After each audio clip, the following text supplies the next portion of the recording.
All right. This is the School Board Business Meeting, August 9th, 2018. Could I please have a call to order? Or I'm sorry, I just got back from vacation. I'm a little bit slow. Could I please have a roll call? I'll do the roll call. Chair Pelletier? Here. Vice Chair Stivland? Here. Treasurer Pearson? Here. Clerk O'Loughlin? Here. Director Hepner? Here. Director Potacek? Here. You have a quorum. Please stand for the Pledge of Allegiance. I pledge allegiance to the flag of the United States of America and to the republic for which it stands, one nation, under God, indivisible, with liberty and justice for all. All right, next we have the district mission statement, and that is Director Pearson. Thank you. The mission of Stillwater Area Public Schools, in partnership with students, family, and community, is to develop curious individuals who are active and engaged leaders in an ever-changing world by challenging all students as they travel along their personalized learning pathways. And school board goals, please, Mike Potacek. Thank you as well.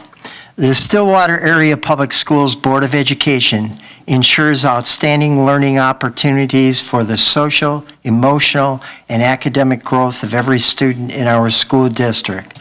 Through authentic partnerships and meaningful communications with our community, parents, and students. Every decision is made with a commitment to equity for all students and for future generations impacted by our actions. We provide our stakeholders with regular updates on student achievement, along with continual plans to enhance student learning in our district. We ensure that our system of management and oversight are clearly defined. And last but not least, we invite ongoing dialogue and partnership with our community to learn from their knowledge and to enhance learning for all of our students. Thank you.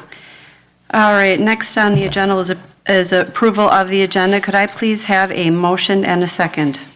So moved. Director Stivland, a second, please. I'll second. Paula O'Loughlin.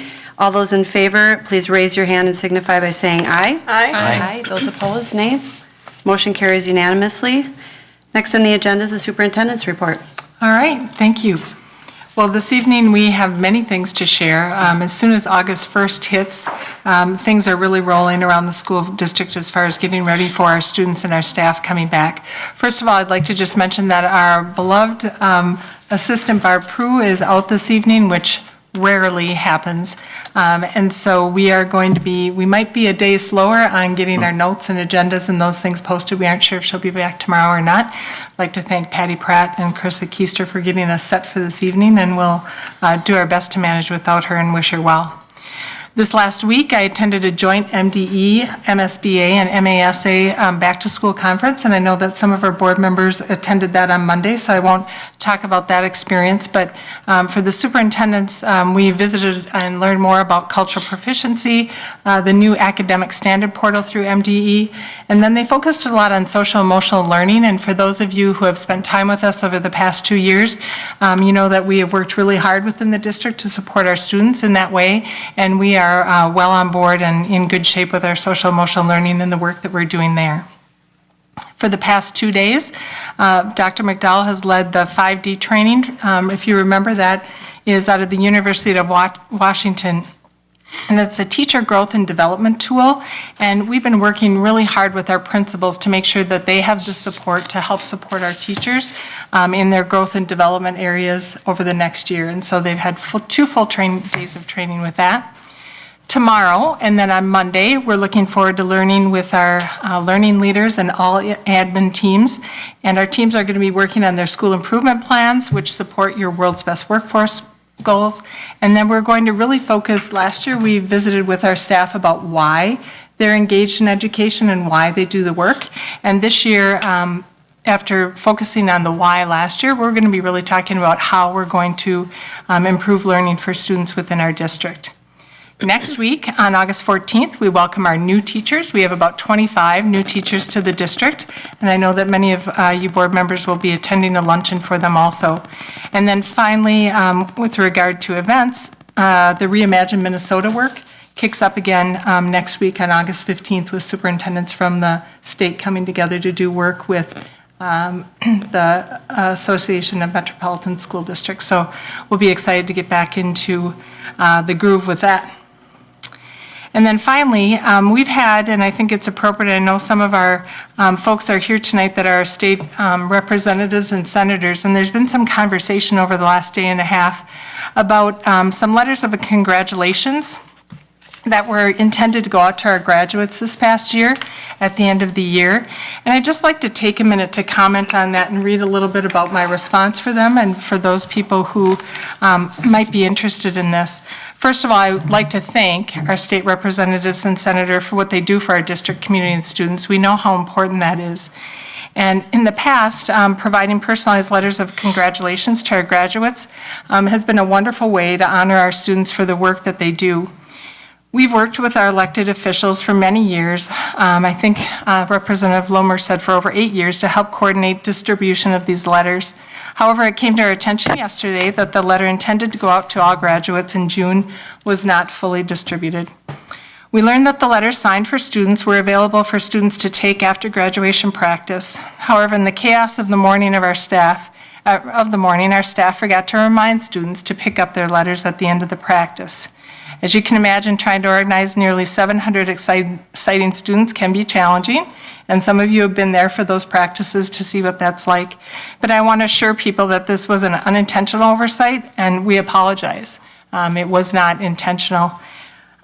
Each year, we receive requests from a multitude of businesses, organizations, elected officials, and other individuals who'd like to share information with our students, advertise products, or provide services to our students and families. While many of these requests are very well-intentioned, the board recognizes through its policy that students are a captive audience, and it's not the role of schools to be a clearinghouse for materials. The school board has adopted a policy that limits the distribution of these materials, but you as a school board, if you'd like to amend that, it was revised a year ago, we'd be happy to support those efforts. And that's it for right now. Thank you. Thank you. All right, next on the agenda, we have introductory items, district recognition, National School Public Relations Association Award. All right, before Carissa gets going with this, I just want to share a little bit of information. As many of you know, Chris has an amazing communications team. They're all too humble to be here this evening. But the Gold Medallion Award is the National School Public Relations Association Top Program Award, and it recognizes superior education public relations programs. Entries can come from public and private schools, vocational, technical, community colleges, beyond 12th grade, state and national education groups, public relation agencies, any type of business or serving schools and colleges. And so it's really a wide array of people who can apply for this award.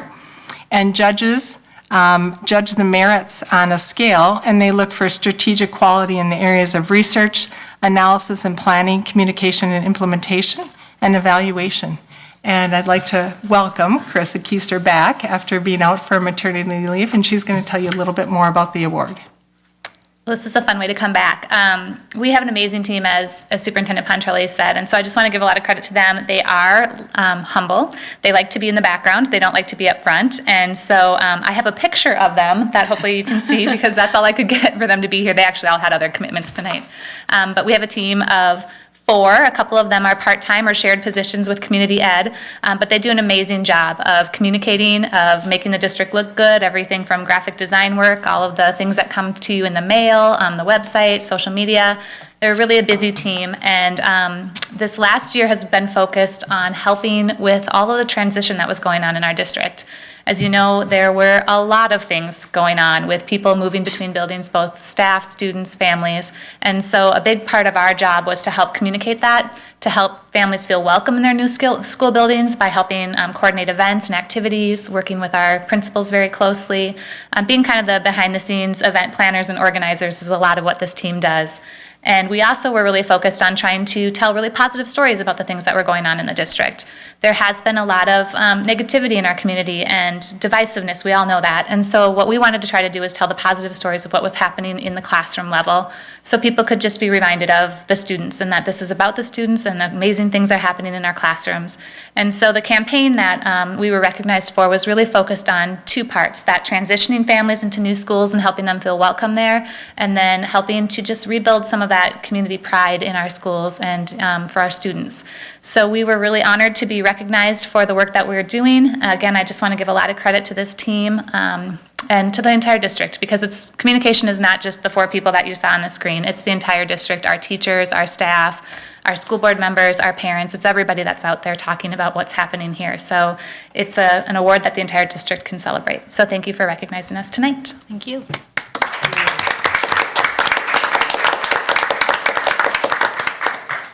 Any comments or questions, Sarah?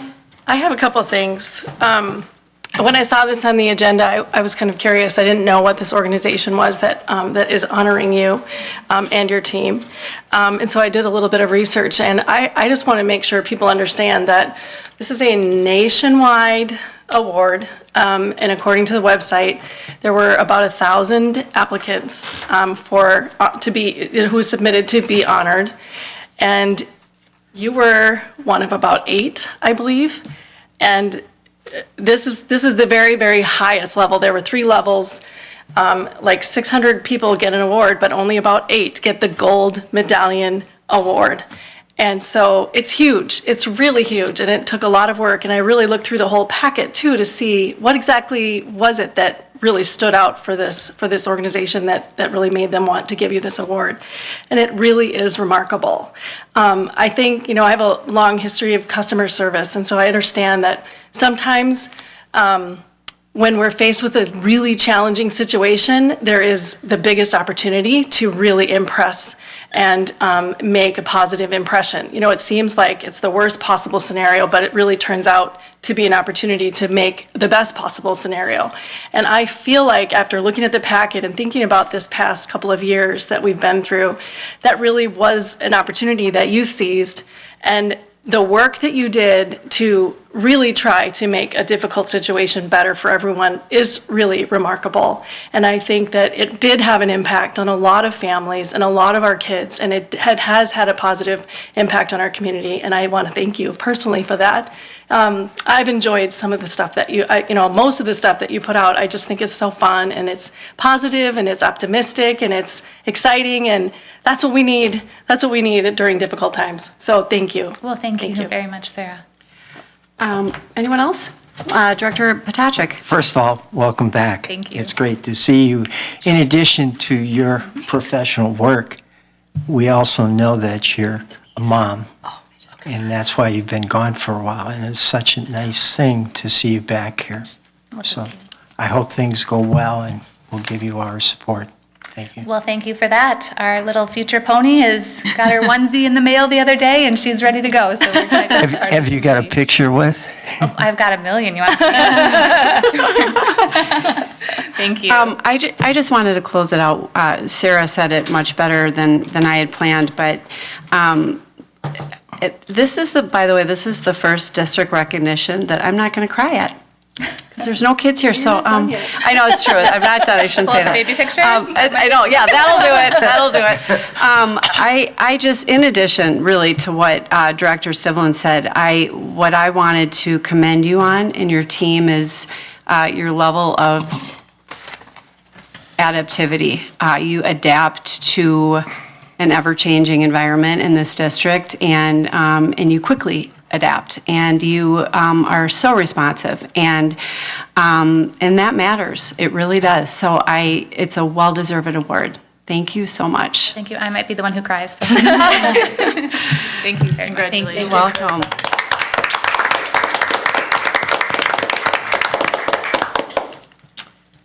All righty, moving on. All right, now we are moving on to the open forum. We have 4 speakers this evening. Before we do, I am going to read our statement.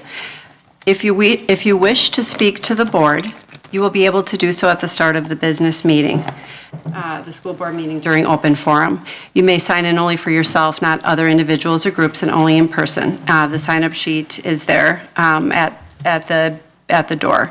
If you address the board, please leave the podium. Stillwater Area District welcomes input from citizens as community involvement fosters better decision-making and improved learning experiences for all students. While comments and questions are welcome during open forum, law prohibits the board from discussing concerns about individual employees or students in a public meeting. We will stop the proceedings immediately if employee or student privacy issues are raised, and direct the speaker to forward comments regarding individual employees or students to the superintendent. Because we are modeling civil discourse for our community, speakers must present their testimony in a respectful manner. Vulgarity, character attacks, malice, or specific complaints identifying staff or students by name or implication will not be permitted. The board will not deliberate, discuss, or engage in conversation with speakers during open forum. However, the board may ask administration to review the concerns presented. And with that, our first speaker of this evening is Margaret Thomas. And Margaret, if you would please state your address. Hi, yes, my name is Margaret Thomas. I am a Stillwater resident at 2842 Wild Crest Lane. I am a district parent. I have two students entering middle and high school, or not entering, one's entering middle school, one's returning to the high school this fall. But I'm not here tonight as a parent. I'm also not here as a classroom volunteer, which is how some people may recognize me. I am here this evening in my capacity as the current serving chapter president of St. Croix Valley Gifted. We are the affiliated chapter of Minnesota Council for the Gifted and Talented, serving this area. And over the course of the past year, in fact, about exactly a year ago, we undertook our biannual community feedback initiative. It's a two-part effort that in the past has only involved a survey, but this year we also did something inspired by the school district. We had people rank the feedback to establish some sense of priority and where people agree with the feedback we received on the survey. You are receiving copies of our report. In the folders that you have right in front of you, in the center is the report itself. On the left side is a limited selection of slides, but more expansive than what I'm going to share with you this evening. On the right side, you have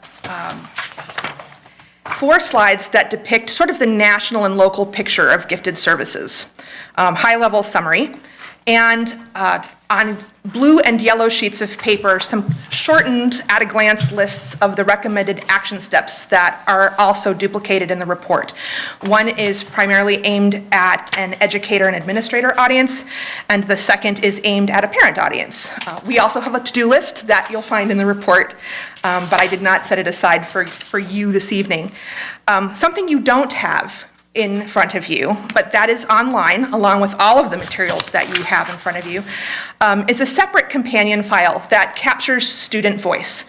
We had 51 people in the community participate in the survey and the follow-up step, but we also wanted to prioritize student voice because these are students that we're speaking of. If you give me just a moment to navigate our slide situation over my shoulder.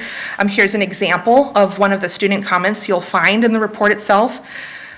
We approached parents and asked their permission. We wanted to include what students had to say about their experiences as GT learners in the Stillwater area and all of the schools that are represented, not just in the school district, but charter, private, parochial as well. So what audience are we talking about this evening? The very first slide is a title slide in your hands, but if you look at that bottom slide on the first page of the slide deck in your folder, you'll see this bell curve. Thank you. We're talking about, as it says here, exceptional learners. Exceptional learners appear on both sides of the bell curve.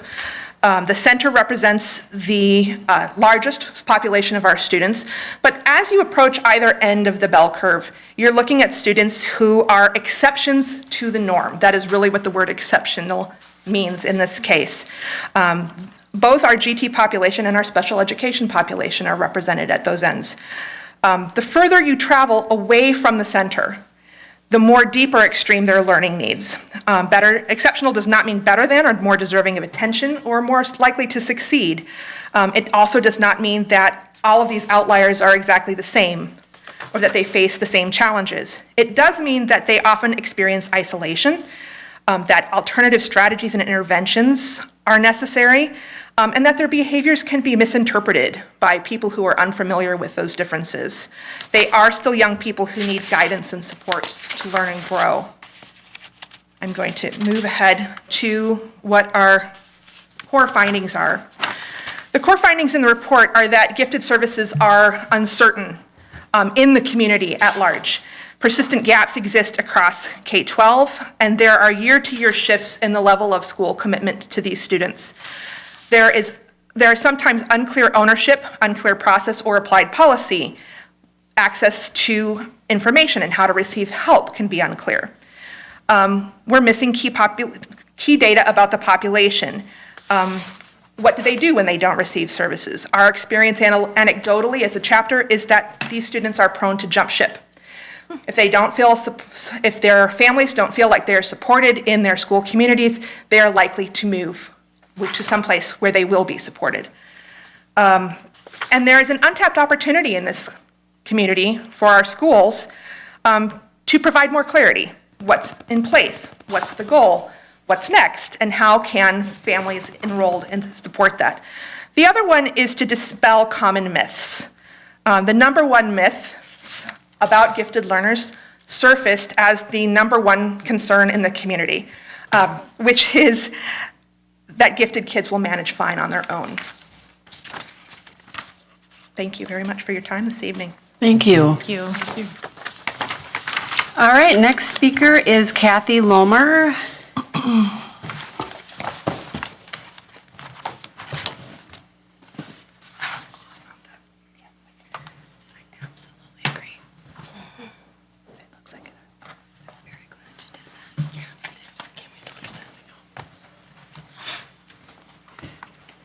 Hi, Kathy. Could you please state your address? I can. 3305 Osgood Cove North, Stillwater. Thank you. You want me to begin? So I just want to thank you all, Board Chair Peltier and the rest of the board, and Superintendent Pontrelli. Thank you for the opportunity to speak to you this evening. Over the past several days, I've had the opportunity to speak to several members of the board and email with you, Denise, and several others, but not all of you. So I thought I would just start from the beginning about what is happening here. So for elected officials, representatives, and senators from across the state, it is common practice to send congratulatory letters to high school graduates each spring.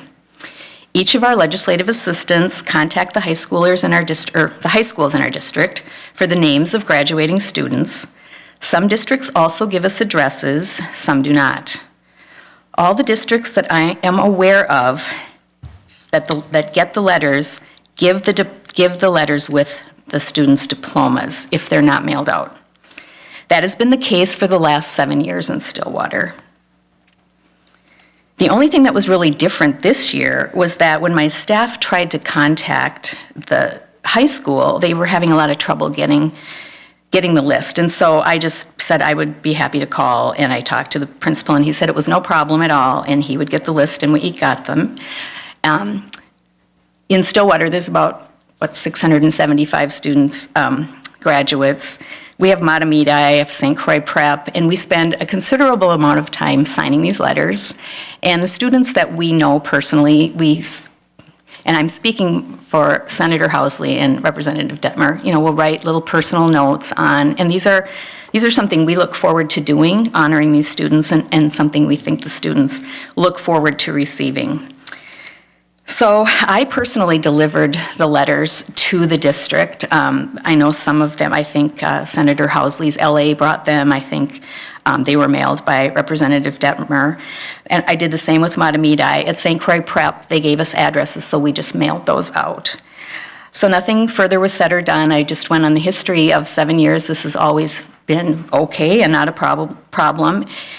And my neighbor next door has a son who happens to go to Matamidi High School because they're a split family. And she came out on the driveway one day and said, "Oh, my son received the nicest letter from you, and he's so excited to have it, and he's going to keep it as a keepsake." And that was really nice. And I'm like, thank you.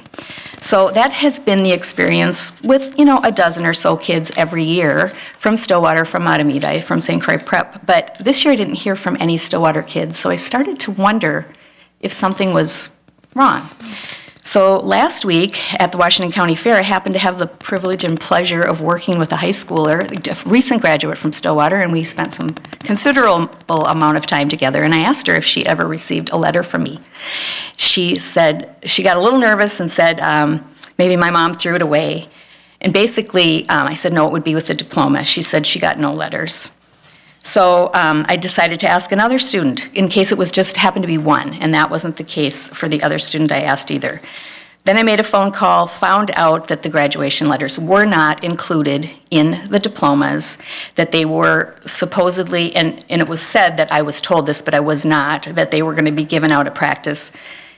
The students, and I have students here tonight that can talk about this, but they got here late because they went to the school district building. They didn't know you were here, but they never heard anything that they could rifle through 650 letters, which would be difficult for them to do anyway. So, Chair Peltier, in our email discussion, you said that you thought you strive for this school district to aim for fairness, and I am not exactly sure why you said that, but I agree with you. I think fairness is important, but I'm also saying it's wrong to interfere with these letters, specifically written to students. They weren't our letters, they were the students' letters. They weren't the school's letters, they were our letters. So you took something away from them, is the way I'm seeing this. And some of these kids put them up on their poster boards at graduation. Some have framed them. I mean, these are important to them, and now they don't have them. And I'm not satisfied with the explanation about leaving them out and, like I said, kids rifling through. And the explanation that, well, businesses want this, and that's a totally different thing than an elected representative giving a congratulatory letter to these students. So Senator Housley was not able to come tonight, but she's in full agreement. When we're told that these letters are gone, what does that mean? Where did they go? Who decided to throw them away? Who gave that charge? Just throw them away. I mean, at least they belong to us. If they can't get to the students, they should have been returned to us. And I really believe that if there's time, I don't know if I have any time left, but tonight for these students to come up and share that they were really disappointed that they didn't get their letters, I think, because they went to the wrong place, that would be much appreciated. But again, I thank you for the opportunity to share. Thank you. All right.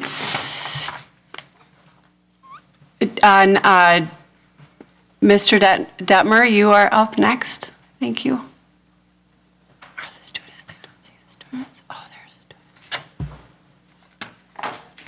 Thank you, Madam Chair and board members. And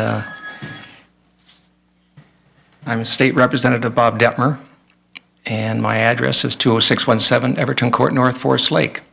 And again, as many of you know, maybe you don't, but I taught 34 years at Forest Lake High School. And people ask me, do you miss teaching and coaching? I say yes, but sometimes the best time to retire from a career is when you really enjoy what you're doing.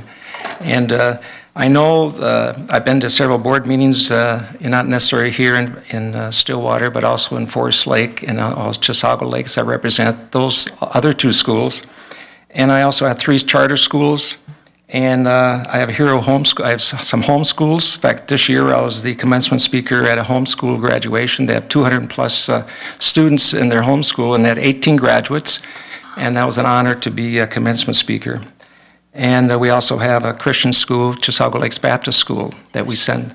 And all these schools I got letters to, and there was only one school that didn't give us the addresses. That was Stillwater, and that's fine. We didn't ask for the addresses. We just wanted to get the letters to the students and have them handed out personally at the graduation. And I know that there's a federal law that you have to follow. I looked it up, and it's the Family Educational Rights and Privilege Act. I'm sure you're all aware of that. and I looked it up today. And basically what it says is that the federal law regarding student directory information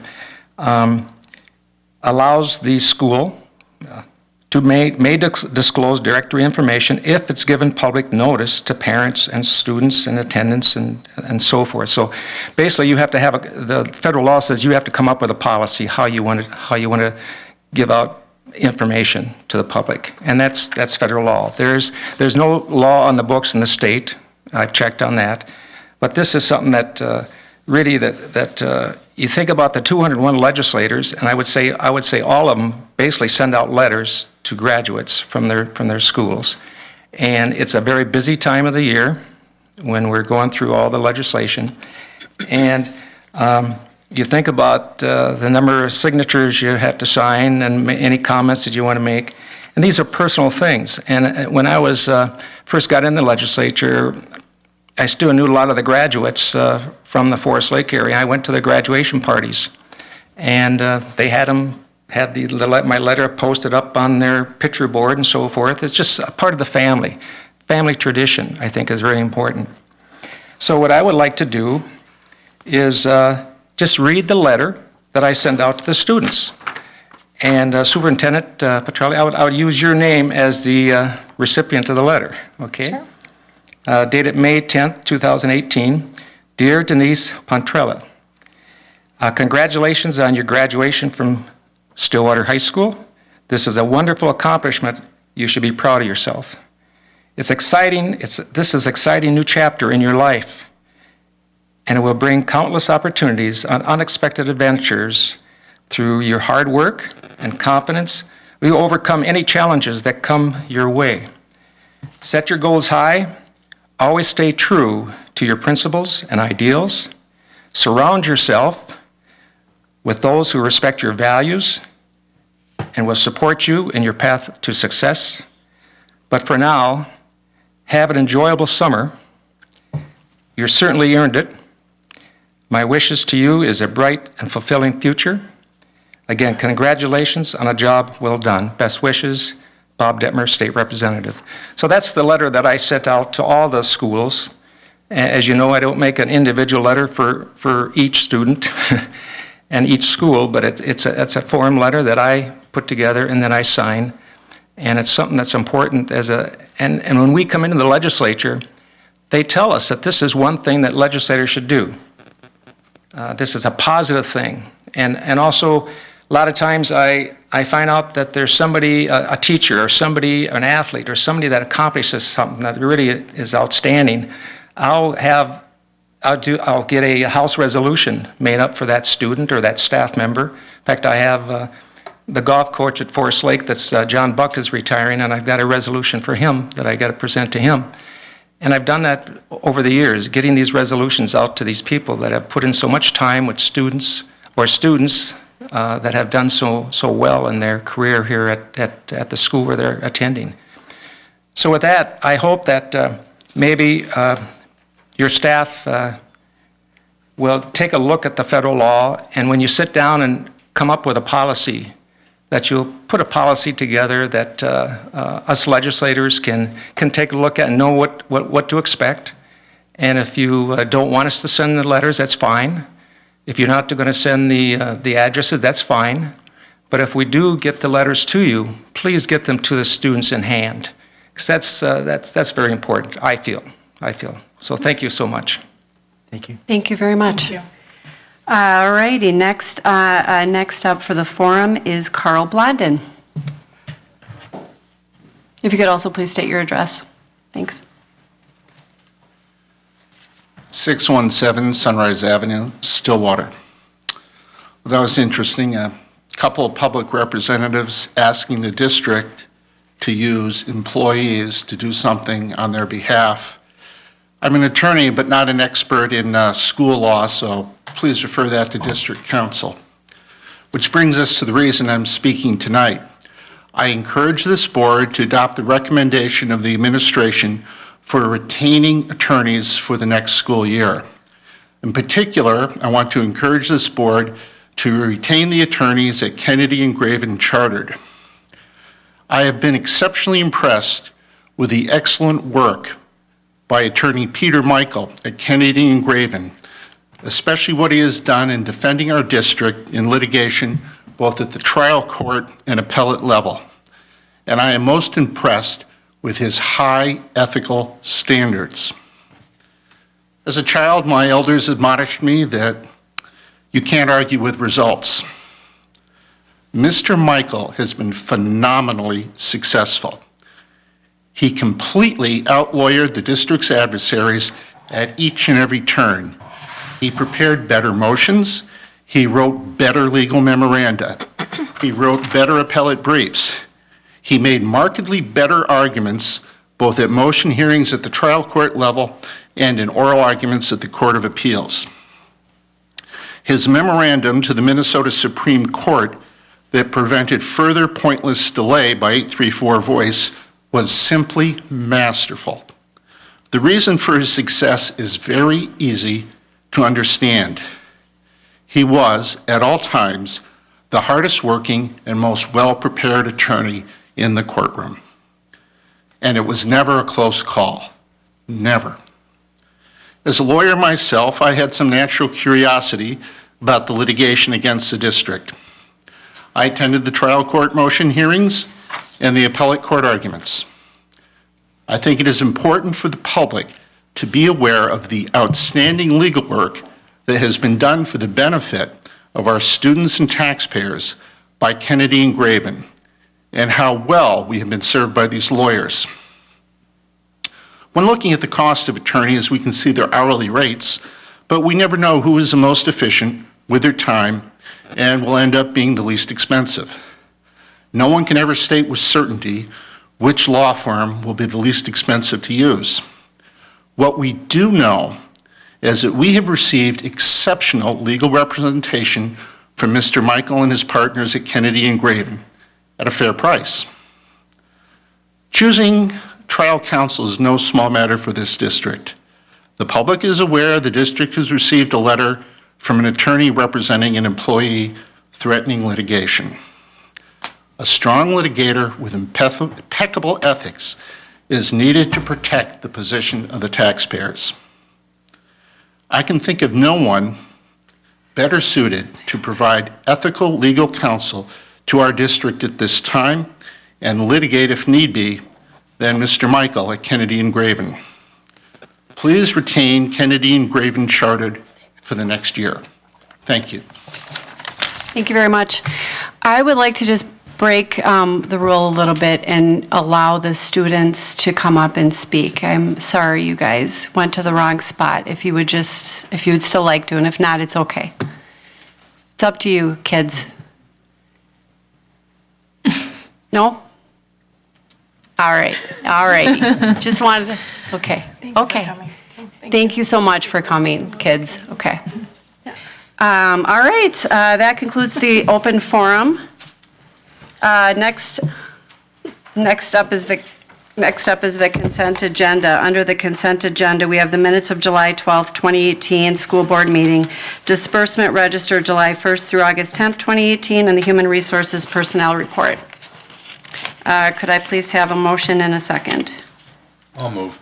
I'll second. All right, all those in favor, please raise your hand and signify by saying aye. Aye. Those opposed, say nay. Motion carries unanimous. All right, item number 10 is reports. First report is the second reading, the Series 300 Policies, School District Administration Policy Working Group, and I will turn that over, I'm assuming, to Director Hefner? Yep, I'll take the 300s. This is our second reading of the 300s, and unless board members have additions, this went fairly quickly last time. This is the 300s are the school district administration policies. If you would take a look at 301, there were no changes suggested to that policy. There was nothing that came to us the first reading. And if there is any comment on 301, I'll take it now. If not, I'll move on. All right, any questions, comments? All right, 302, there was one change. If you would look at Roman numeral 3B, superintendent shall annually evaluate each principal assigned responsibility for supervising a school building in the district, consistent with statutory requirements. So the only addition there was to add the words consistent with statutory requirements. And that just kind of gives the superintendent some direction in how to evaluate principals. Any additions, changes, suggestions, 302? If not, we will move forward. Policy number 303. The only addition suggested for this one is Roman numeral 4C, the school board shall provide the additional word employment contract instead of just contract. I think it doesn't change anything there. It just kind of clarifies again what type of contract it is. If there are no additions or suggestions to 303, we'll move on. 304, two things. Roman numeral 2A just adds the words all terms and conditions of employment instead of all conditions of employment. Again, I don't think it's meant to change anything. It's just meant to use statutory language that MSBA recommends with terms and. And then C was taken out. I don't think any particular reason to have it in. School board, what was taken out was the wording, the school board may use the model contract approved by the boards of the Minnesota School Boards Association and the Minnesota Association of School Administrators as a model instrument. We can use basically anything we want as a model. So the idea that these two particular ones are called out was felt to not be necessary. Doesn't mean that we still can't use them if we choose to do so, but it kind of seemed like the language was superfluous to what we needed to have in policy. And if there are no changes in 304, moving forward to 305, in Roman numeral 2A, it shall be the responsibility of the superintendent to implement school board policy and to recommend additions or modifications. The administration is authorized to develop guidelines and directives consistent with school board policies. At least annually, these written procedures shall be presented to the school board for review. I believe when our policy working group meets the next time, we'll be taking a look at discipline, bullying, health and safety, and attendance policies, and I believe that's what those refer to. B was taken out. I think Kathy was asked at the last meeting if we have employee handbooks, but we didn't, so the employee and was taken out of there. Student handbooks remains. And Roman numeral C just changed language a bit, changes of substance, and it was changed to substantive changes. So I don't know that there is any change in the intent of these things, but there were some additions and deletions. Anything on 305? In the interest of redundancy, I'm just wondering, do we have to have at least in there in A, the last sentence? It says at least annually. Can't we just say these written procedures shall be presented annually to the school board for review? Sure. I mean, same thing. Yeah. I think why it has at least in there is because we talked about doing mid-year evaluations, and so that's saying we could still do that. Yeah. I think that's why it's in there. I don't believe that we discussed that at all in our policy working group, but I don't see any I mean, If you want to take out at least, you could even start with annually, but if you want to tuck it into the main part of that sentence, you could do that. Your choice. So you would put annually, what spot, Mike? These written procedures shall be presented annually to the school board. But if you'd rather have it first, that's not big with me. I just thought the at least was redundant. Yeah, I just think as long as the word annually is in there, I Yeah. don't think it makes a difference where, we can change that. So that'll be in there when we bring it the third time for our approval. Thank you. Are we missing the word implement? I might have misheard you. After the administration is authorized to develop guidelines and directives. I have the word implement there. The administration is authorized to develop and implement guidelines and directives. Did we decide on develop? I instead don't. of- You think it's needed? I think it was implement. So you're saying that you is- want both verbs in there, to develop and to implement? Anybody have a Well, problem? because it's policy implementation, so. Yeah, that's fine. Any comments? problem with that, if we use to develop Okay. and to implement guidelines and directives? Okay. All right. And then 306 has to do with the administrator code of ethics. And I think basically what was added was language consistent with the administrator code of ethics. I don't think there's anything in here that's different from the administrator code of ethics, but the wording from the statute has been put in this policy all the way through. So give you a couple minutes if you want to take a look at that. I don't believe there's anything added that's not in the statute.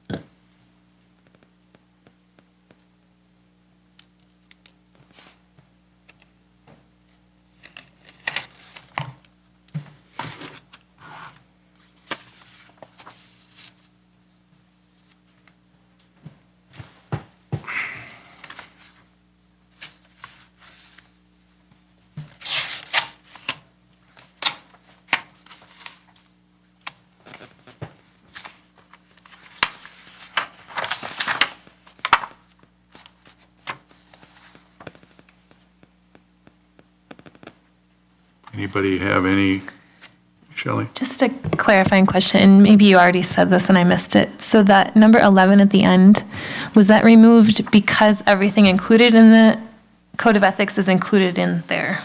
Okay, thank you.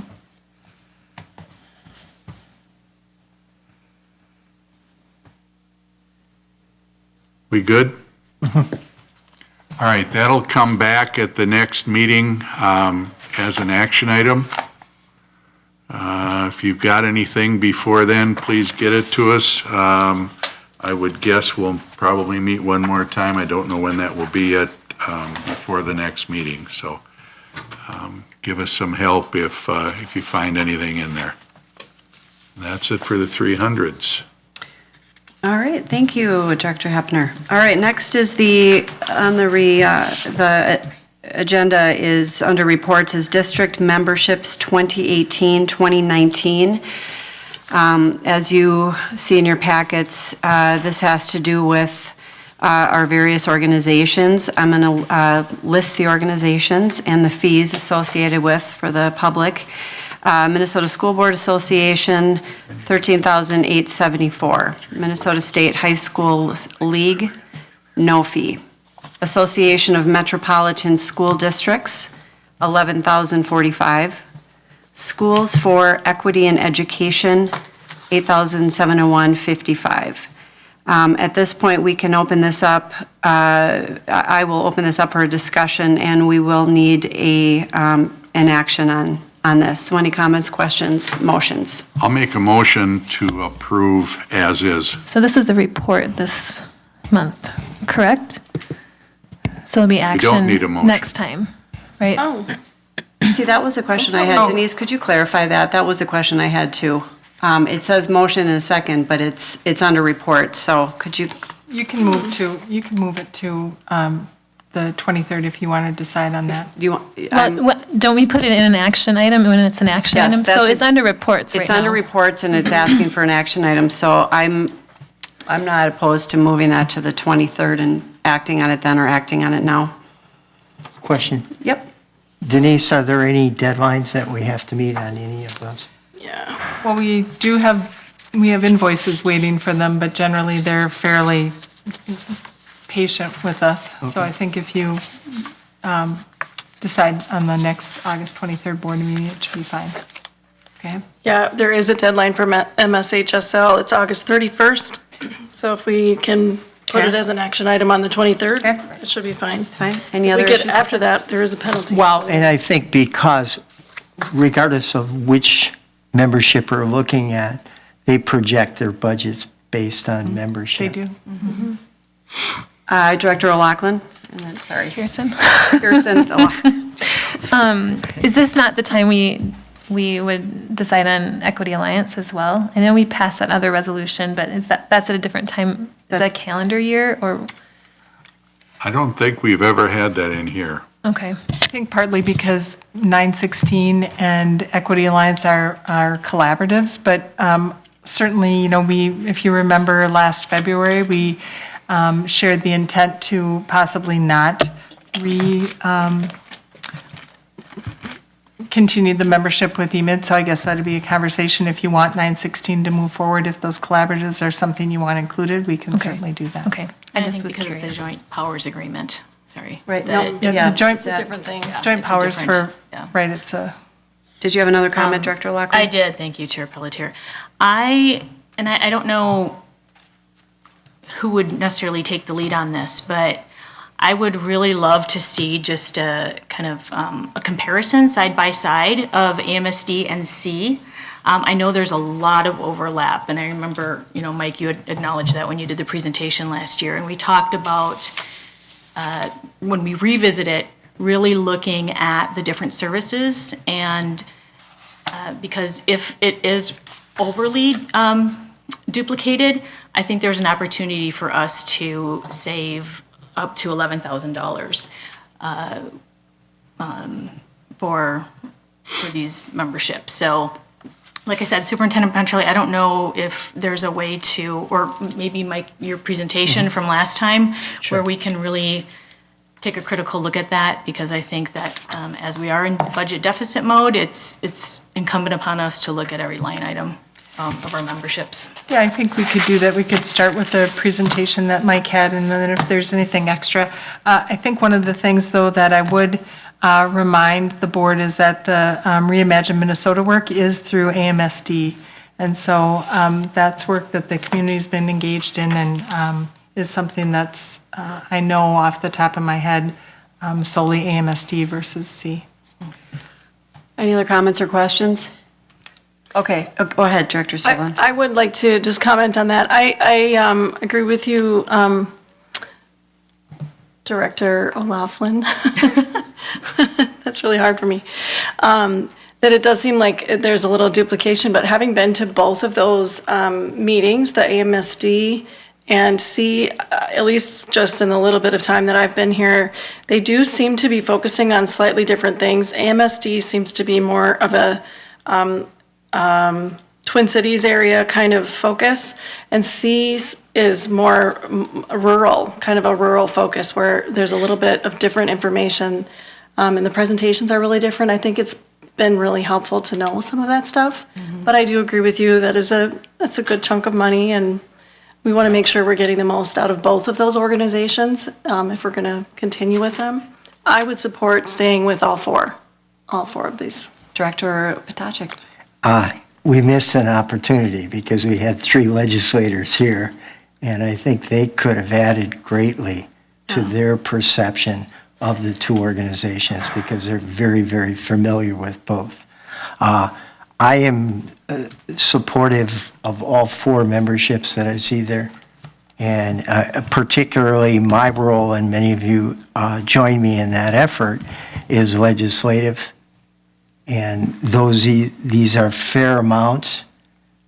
If you are successful, they're very small investments and getting much, much bigger returns. So just tell me anything you want. I know Denise and her staff can look at those organizations, but I would be more than willing to advocate for either one of those. And again, generally, and any one of you can do that as well. Generally, I try to attend both as much as I can, and because I find it very, very valuable.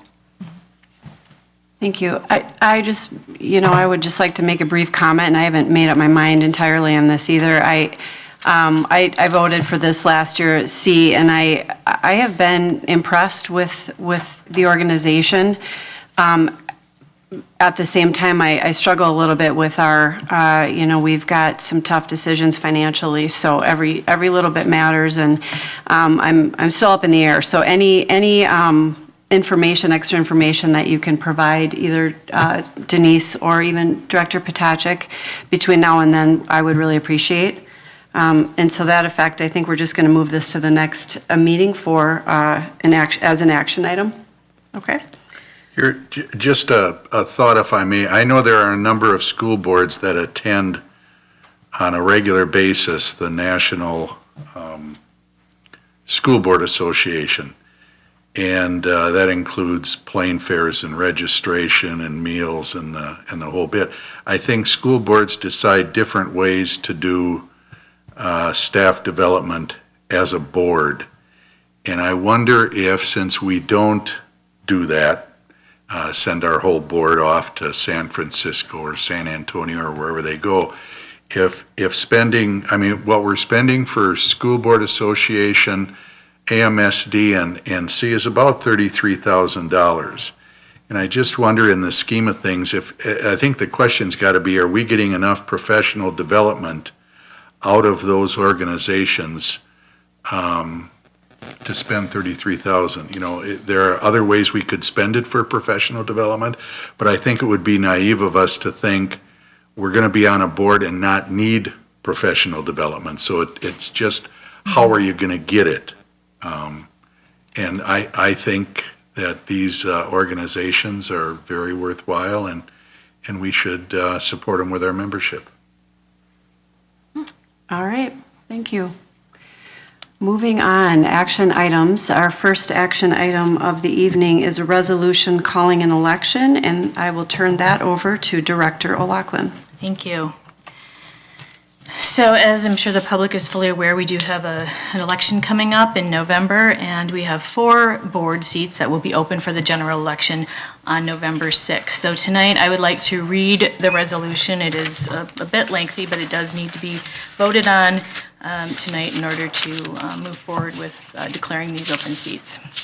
Resolution relating to the election of school board members and calling the school district general election.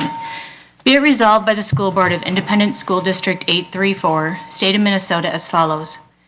It is necessary for the school district to hold its general election for the purpose of electing 4 school board members for terms of 4 years each. The clerk shall include on the ballot the names of the individuals who file or who have filed affidavits of candidacy during the period established for filing affidavits, as though they have been included by name in this resolution. The clerk shall not include on the ballot the names of individuals who file timely affidavits of withdrawal in the manner specified by law. Number 2, the general election is hereby called and elected to be in conjunction with the state general election on Tuesday, the 6th day of November, 2018.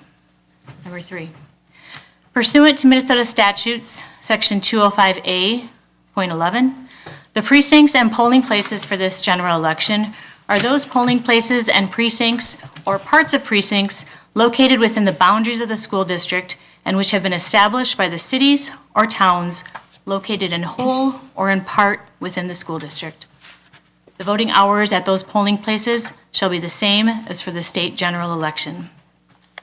Number 4, the clerk is hereby authorized and directed to cause written notice of said general election to be provided to the county auditor of each county in which the school district is located, in whole or in part, at least 74 days before the date of said election. The notice shall include the date of the said general election and the office or offices to be voted on at said general election. Any notice given prior to the date of the adoption of this resolution is ratified and confirmed in all respects. The clerk is hereby authorized and directed to cause notice of said general election to be posted at the administrative offices of the school district at least 10 days before the date of said general election. The clerk is hereby authorized and directed to cause a sample ballot to be posted at the administrative offices of the school district at least 4 days before the date of said general election, and to cause 2 sample ballots to be posted in each polling place on election day. The sample ballot shall not be printed on the same color paper as the official ballot. The sample ballot for a polling place must reflect the offices, candidates, and rotation sequence on the ballots used in that polling place. The clerk is hereby authorized and directed to cause notice of said general election to be published in the official newspaper of the school district for 2 consecutive weeks, with the last publication being at least 1 week before the date of said election. The notice of election so posted and published shall state the offices to be filled set forth in the form of ballot below, and shall include information concerning each established precinct and polling place. The clerk is authorized and directed to cause the rules and instructions for use of the optical scan voting system to be posted in each polling place on election day. Number 5, the clerk is authorized and directed to acquire and distribute such election materials as may be necessary for the proper conduct of this election, and generally to cooperate with election authorities conducting other elections on that date. The clerk and members of the administration are authorized and directed to take such actions as may be necessary to coordinate this election with those other elections, including entering into agreements or understandings with appropriate election officials regarding preparation and distribution of ballots, election, administration, and cost sharing. Number 6, the clerk is further authorized and directed to cause or to cooperate with the proper election officials to cause ballots to be prepared for use at said election in substantially the following form, with such changes in form, color, and instructions as may be necessary to accommodate an optical scan voting system. In the materials online for people watching or interested, you will see, thank you so much, Mr. Fixmer. Don has put up that ballot there. You'll see the general election ballot dated November 6, 2018. Instructions to how to fill in your choice. Choosing up to 4 candidates, and then any write-ins if they so choose. Optical scan ballots must be printed in black ink on white material, except that marks to be read by the automatic tabulating equipment may be printed in another color ink. The name of the precinct and machine-readable identification must be printed on each ballot. Voting instructions must be printed at the top of the ballot on each side that includes ballot information. The instructions must include an illustration of the proper mark to be used to indicate a vote. Lines for initials of at least 2 election judges must be printed on one side of the ballot so that the judge's initials are visible when the ballots are enclosed in a secrecy sleeve. Number 7, the name of each candidate for office at this election shall be rotated with the names of the other candidates for the same office in the manner specified by Minnesota law. Number 8, if the school district will be contracting to print the ballots for this election, the clerk is hereby authorized and directed to prepare instructions to the printer for layout of the ballot. Before a contract in excess of $1,000 is awarded for printing ballots, the printer shall, if requested by the election official, furnish, in accordance with Minnesota statute, section 204D.04, a sufficient bond, letter of credit, or certified check acceptable to the clerk in an amount not less than $1,000, conditioned on printing the ballots in conformity with the Minnesota election law and the instructions delivered. The clerk shall set the amount of the bond, letter of credit, or certified check in an amount equal to the value of the purchase. Number 9. The individuals designated as judges for the state general election shall act as election judges for this election at the various polling places and shall conduct said election in the manner described by law. The election judges shall act as clerks of election, count the ballots cast, and submit them to the school board for canvass in the manner provided for other school district elections. The general election must be canvassed between the 3rd and the 10th day following the general election. Number 10. The school district clerk shall make all campaign financial reports required to be filed with the school district under Minnesota statutes, section 211A.02, available on the school district's website. The clerk must post the report on the school district's website as soon as possible, but no later than 30 days after the date of the receipt of the report. The school district must make a report available on the school district's website for 4 years from the date the report was posted to the website. The clerk must also provide the Campaign Finance and Public Disclosure Board with a link to the section of the website where reports are made available. Thank you very much. Are there any comments or questions? If not, could I please have I'm looking for a motion and a second to approve the resolution relating to the election of school board members at this time. If I can have a motion and a second, please. I'll move. Director Potacek, second by I will second. Director Stivlin. Thank you very much. All those in favor, please raise your hand and signify by saying aye. Aye. Those opposed, nay. Motion carries unanimously. Thank you. Action item 11B, appoint district legal counsel, and that goes to Superintendent Pontrelli. Thank you. Each year, the district utilizes the professional services of legal counsel for a variety of legal needs. The district recognizes that it's good practice to compare the pricing of professional services. We've requested proposals from 5 legal firms. The proposal information is attached. Each board member also has a chart that lists for them the name of the firm, and the cost of the managing attorney, senior attorney, shareholder partners, senior associates, when available, associates, paralegals, law clerks, and assistants. When you look at the information, we've shared with you the information that the firm sent to us. They're very different, some of them. But when you look at legal services across the metro area, the firms that we've shared with you are those who are known for excellent work. And so, as was mentioned by one of our community members earlier tonight, just looking at the pricing is sometimes difficult. For instance, as you know, we've used Kennedy and Graven Chartered for the past several years, and with that, when you look at the package overall, there are a number of things. Sometimes an attorney may cost more, but they might have more of their paralegals doing their work. The more a legal firm knows your district, the less work they have to do because they're aware of the history and past practice and those kind of things.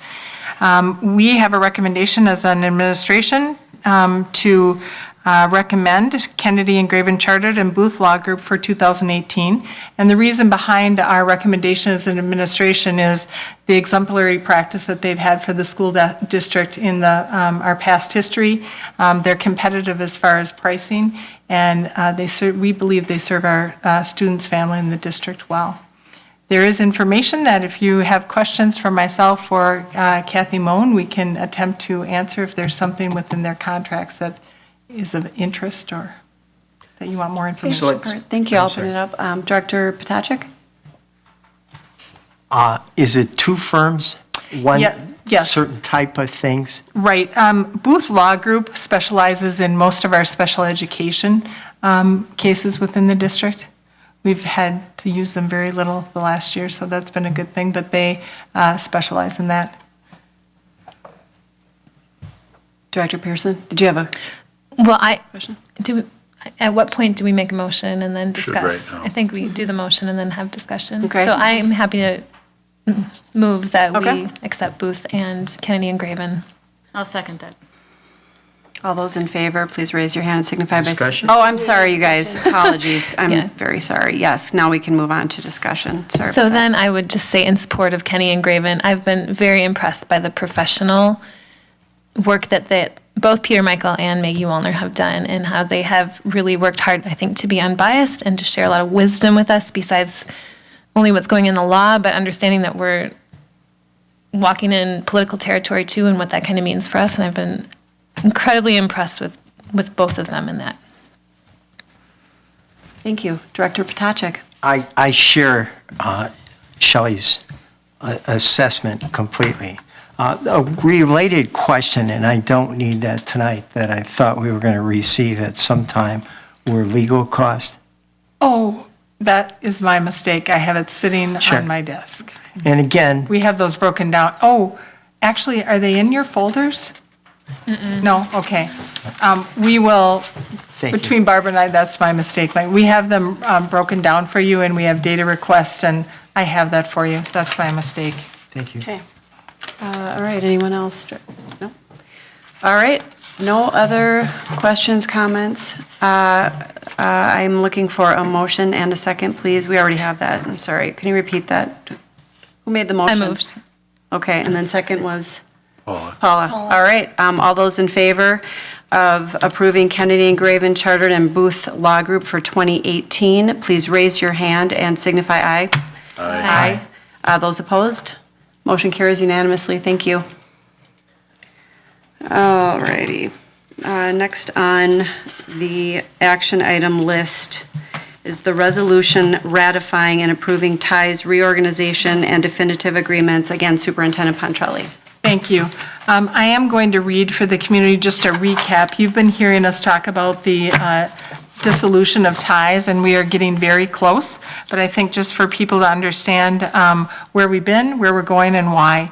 The Stillwater Area Schools has been a member of TIES, which is the Technology and Information Educational Services, which was created in 1965 as a piece of the Minnesota Joint Powers Entity under the Minnesota Statute Section 471.59 to provide technology and information services to school districts. TIES currently operates at a financial deficit which has been determined to be unsustainable by the Joint Board of TIES. On January 24th, 2018, at a special board meeting, the TIES board voted in favor of dissolving TIES. After substantial completion of due diligence on April 27, 2018, the boards of Sourcewell and TIES authorized the management team of each organization to proceed with discussions and the drafting and negotiations of all necessary and legal agreements to consummate a transaction. The attached resolution outlines the agreements and reorganization of TIES to complete this process, which is expected in early September 2018. And for the board, I'd just like to add, with this, as you go through the resolution, you can see the steps for due diligence that the TIES organization has gone through. And they've been, I do have to comment, very diligent in trying to use taxpayers' dollars wisely. This Joint Powers was created back in 1965 when school districts didn't have the technology or the expertise or the John Perrys or tech people that we are fortunate to have now. And that's changed so much. And so they just really haven't been able to change as an organization. So this is the next step. And I just want to point out, it's not necessarily to read through the whole resolution, I'm told, but on page 3, the whereas the district's legal representative, just above the approval of reorganization is the portion that we need to read into the back. But one of the things I wanted to comment on that for some districts is a little bit confusing is that approval of reorganization. We aren't reorganizing or starting TIES up, but we're moving TIES to Sourcewell. And to be able to do that, many of the TIES contracts have tails to them that they have to finish up their work with districts. So it's reorganized under Sourcewell, but we will be we will be done with ties when this transaction is finished. They expect it to be the beginning of September. And as I mentioned before, when the building is sold, then we can expect some money back. And at the time, we were, I think it was about $20,000 we'd be expecting to get back. All right, thank you. Any questions for Superintendent Pontrelli? Was there a yearly membership as well? Yes, and it was based on students, and it really depended on how many services you've used. But we are fortunate in that we've been moving back away from ties for some time. So fee pay is the only thing that we've used as a district, and John Perry is already working on a resolution or a solution for us for that. There are districts, though, that have their financial systems through it, their student information systems, and so for those districts to be cut off right away would be really difficult, and so that's why it's taking a little bit longer. Even 916 did some of their transporting for Right. disabled.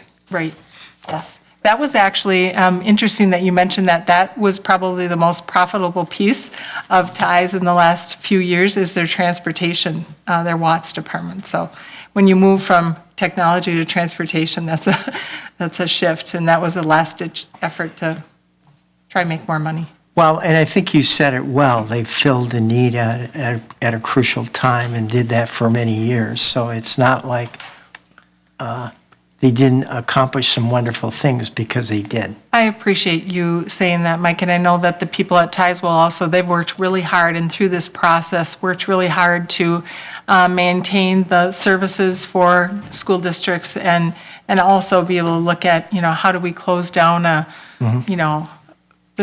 almost 50-year-old organization. Yeah, thank you. Thank you. Anyone else? All right, if not, I will look for a motion and a second, please. Also move. Second? Director Potacek, second by Director Stivland. Any discussion? No? If not, all those in favor, please raise your hand and signify by saying aye. Aye. Those opposed, nay. All right, motion carries unanimously. Thank you. All right, item 11D, District Handbook 2018-2019. Ms. Keister. Good evening again, Board Chair Pelletier, board members, and Superintendent Pontrelli. Every fall, we are required to inform parents and guardians of the district policies and required notices, as well as their rights and responsibilities. All of this information is included in the district handbook.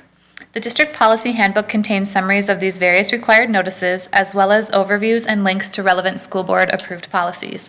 The handbook is published online electronically and can be found on the website at stillwaterschools.org/handbook. By October 1st of each year, parents and guardians are required to sign off that they have reviewed the handbook and are familiar with the policies, procedures, and required notices. Families receive multiple communications each fall asking them to review that handbook and sign off on the required sign-off form. We did move this to an online version several years ago, and the biggest advantage of that is it's real time. As you know, district policies and processes kind of change and evolve over the year, and so the online version allows us to have that real-time link then to any changes that are made instead of having an outdated handbook mid-year. We do know that the board has been having some conversation, or internally there's been a lot of conversation too about things like bullying policies, school and safety, security type things. So if those changes are made during the school year, those would be reflected in that handbook that lives online. So at this time, we're requesting that the board approve our district policy handbook for the 2018-2019 school year. All right, thank you. Any questions for Carissa? I actually had one. Just a question about the online part of it. Where exactly is that being held? Is that in the policy area on the main page, or? It's actually under Parent and Student Resources. If you go Okay. on our website, there's a link for Parent and Student Resources. You pull that down and you'll see District Handbook. Okay. It's also available through all of the school sites. Each school has their individual handbook, and then that links back to the district handbook as well. Okay, great. Director Stivland? So what if someone doesn't have access to electronic? We do have a downloadable one that we can print. We have copies of it available even with our receptionist. So as soon as it's approved, we'll print off some copies and have those. They can either call and we can mail it, or they can stop in to Central Services and get a copy. Okay, great. That's good. Director O'Loughlin? And if a family requested translation, that's something that the district could We've perhaps talked about that a little bit. Because it is such an extensive document, probably it's not a perfect solution, but the best way, again, being online, we do have the ability on our website to hit the Google Translate button, and you can translate it into any of the languages that are available through Google. It's not a perfect translation, but it's the best that we can do, and it's better than some of the other alternatives out there. Yeah. Director Potacek? Is that oral and written or just written? It's just written. One of the things that we have done I think it's been pretty well received at Lake Elmo Elementary is we do have a couple of people there that do speak Spanish, which is the primary population that they serve, and they do a great job of just visiting with people if there are questions. So if someone has a question or needs to know something that's in there, they'll sit down with like a Mirna Rojas or the Paula, the new secretary, I guess I say new, but it's been a year now, and they can help translate or get some of the information out. So just kind of that oral translation is happening at that level. Great, thank you. Thank Any you. other questions? Director Pearson? I just have a minor question. When I looked at the attendance policy and under tardy, it says students checking into school after 8 a.m. are marked tardy, but we don't have any schools so I don't know if that would be a high school time or just to maybe check on that. In reference to the high school, I will verify that and make sure we have correct information. Because I'm sure some student would like to say that they were, they'd be okay. That's all I have. Thank you. Good catch. When I last spoke with Barb, she said the attendance policy is one that we needed to look at for the policy working group, so I suspect that'll be part of it. Okay. You got more work to do. It never ends, Chair Pelletier, it never ends. All right, if no more questions, I would like to entertain a motion in a second to approve the district handbook for 2018-2019, please. So moved. Director Pearson in a second. Second. Thank you. I'll give this to Director Happener. All right, now I'm going to call the vote. All those in favor, please raise your hand, signify by saying aye. Aye. Those opposed, nay. All right, motion carries unanimously. Thank you. All righty, we are on to action item number 11E, Series 200 Policies, School Board Policy Working Group, assuming, turn this over to Director Happener again. And I'm going to kick this over to Director Stivland.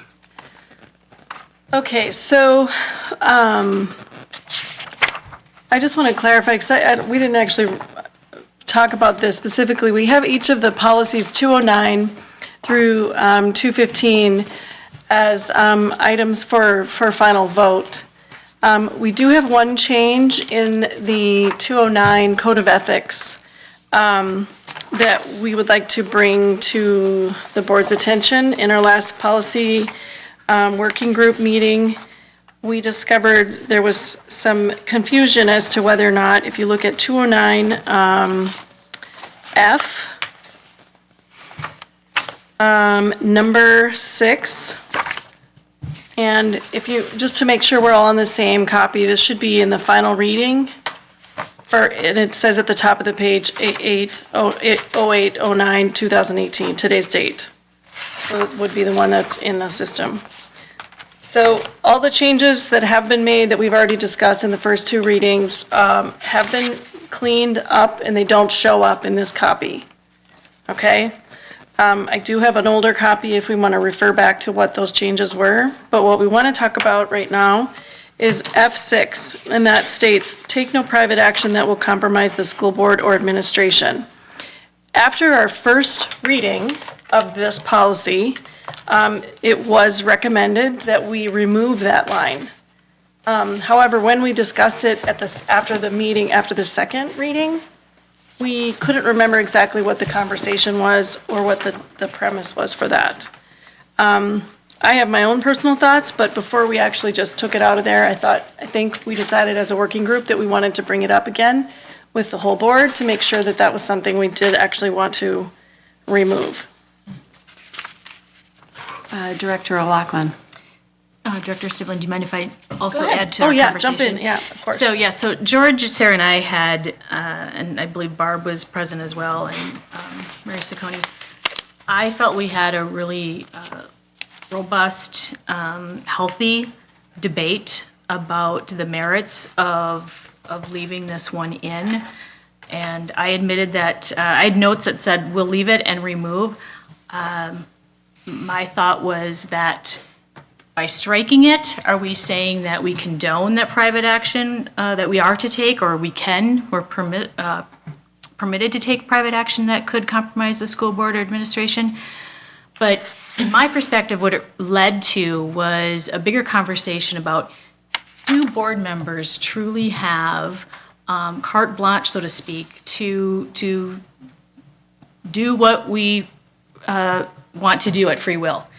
And do we ever truly remove our board member hat, either in the public eye or in private? And so that was kind of, I think, the crux of the conversation. And there was some, like I said, a really healthy debate about that. So just some context about where we were at with it. Director Pearson. So I wonder if it was, and I can't remember the conversation, but I wonder if it was removed because it's under F in fulfilling my legal obligations, and I don't know that that is law, that a school board member not take action that would compromise the board or district.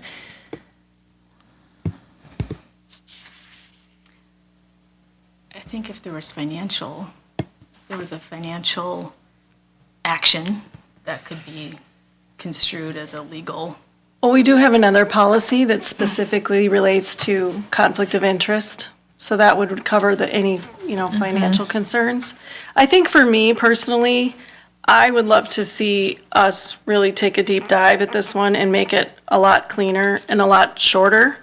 I think there is a lot of redundancy and repetitiveness in this particular code of ethics policy.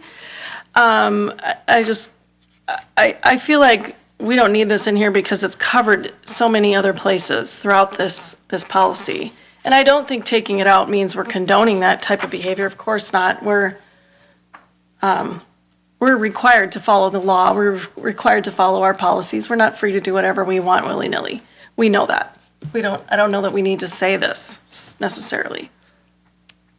Director O'Loughlin. But I think in our conversation, Director Stivlin, there was considerable debate about, the argument was made that we do have freedom of speech wherever we are, and that we should not be bound by actions that do happen in private. And I think Director Hepner had said that in nowhere in our policies does it reference private action. And so would it be prudent for us to make sure that we have a clause in there that really does capture the totality of our behavior and are held as accountable as such? Director Pearson. Sorry, I'm just reflecting as we go that I wonder if, I think the sticky thing about this one is that it's one of those open to interpretation then, whether you think my action is compromising the district. So whether every little thing I say is going to be under the microscope of, I think that compromises, but I didn't think it did. So I just don't know if it's one of those, you can't define what you think is compromising if you're speaking your mind about a decision we made or something like that. So I don't know if that's a reason we also talked about removing it, that it's just one of those things that you can't clearly define what it means.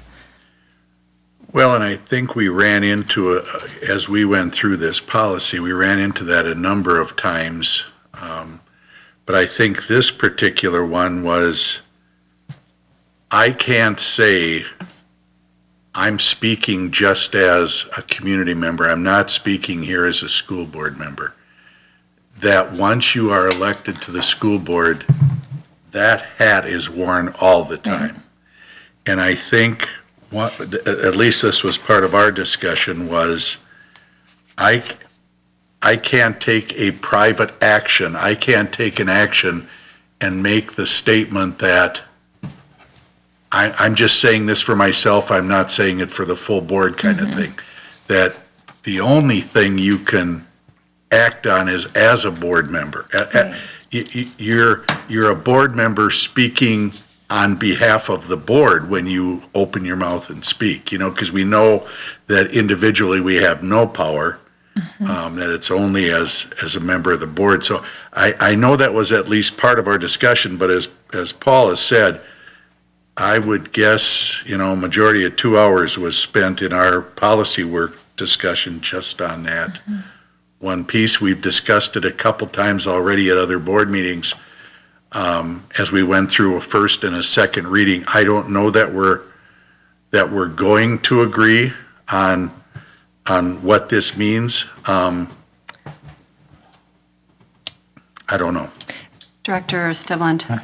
I'll just, I think in looking at the other, so F, the category of F is in fulfilling my legal obligations as a school board member, I will. And the number one in that is comply with all federal, state, and local laws relating to my work as a school board member. I feel like that's a very strong and broad statement that would cover a lot of things. The other two that I think covers this is recognize that school district business, number 4, recognize that school district business may be legally transacted only in an open meeting of the school board, which obviously means, we have no power unless we are here at this table making decisions together. And number 5 says avoid conflicts of interest and refrain from using my school board position for personal gain. I think the combination of 1, 4, and 5 really are very strong and clear, and I think 6 just is repetitive, and I don't think we need it. Well, and I would add number 2. Notice what number 2 says, I will comply with all school district policies as adopted by the school board. Yep. I mean, that really covers, if we've got policy, my legal obligation is to comply with all those policies. Yep. I'm not sure why that one isn't bolded, frankly. Did you have a comment, question? I have a comment. Okay. It's no secret, because I've brought it up a number of times, that I have trouble with a lot that's under the Code of Ethics 209, and also with Board Policy Violation 209.1. All of the rest, 3 through 8, I'm comfortable with. And I'm even appreciative because I made some minor suggestions and they've been incorporated. And so I'm very pleased with that. I'm not pleased with 1 or 2. And for some reasons that I've stated previously, first of all, I've quoted a number of times, and you know it, First Amendment rights as they were defined by Peter Michael and shared a number of times with this board collectively, and I've shared that information again and again. A second comment that I also brought in was a concept called loyal opposition, with the idea that somebody can be opposed to a specific action that we do it as a board, but still be loyal to the district. And to me, that's an intricate part of democracy, is that whole concept. It's not universally held in the rest of the world, unfortunately. And suppression or somehow we're going to force people, this is how you believe, I'm opposed to that. I realize there's a lot worse practices perhaps than we ever imagined, but at the same time, in our local setting, something that cannot be compromised is our First Amendment rights. Now, something I'm disappointed about, and I also want to mention, is that I referred to I copied some of those sections, I incorporated them in a proposal, which I shared with every board member and the superintendent, and they were from Peter Michael's memo that he shared with us on 2 occasions. And I think the board, and I'm okay with that, wanted to know whether that really was the case, so they contacted Mr. Michael, and he gave them information in response to that. I'm disappointed that 4 out of the 6 board members got that information and 2 did not. I must say that in my resourceful way, I was able to get a copy. And so I've read what he wrote. And even part of what Mr. Michael recommended, and I think could be incorporated into one of these, and particularly the second one on Code of Ethics, has to do with, one, is a lot of what you've put in ethics are aspirational. There's something that you shoot for. And as a board member, even when I've been in disagreement, I don't take that lightly. I reflect a great deal over that. I ponder that. It's much more comfortable in most situations to agree with the majority than it is to be an outspoken minority person. But Peter has stated on a number of cases and in writing that you don't lose your First Amendment rights because you're a board member. And policies that are designed to force a consensus will not hold up. Thank you. I just have a question. So I don't know what you're talking about with the 4 of the 6. I haven't received anything from him since April. Do you have any idea did he send something out to the board? I can't for the life of me imagine that only 4 of the group would get that. Can someone clarify that? I got something from him back before our last board meeting, if that's what Mike's referring to. I don't know where it came from. So, Mike, you had sent us an email with a lot of really great information about your ideas and suggestions for what we should add to these 2 policies.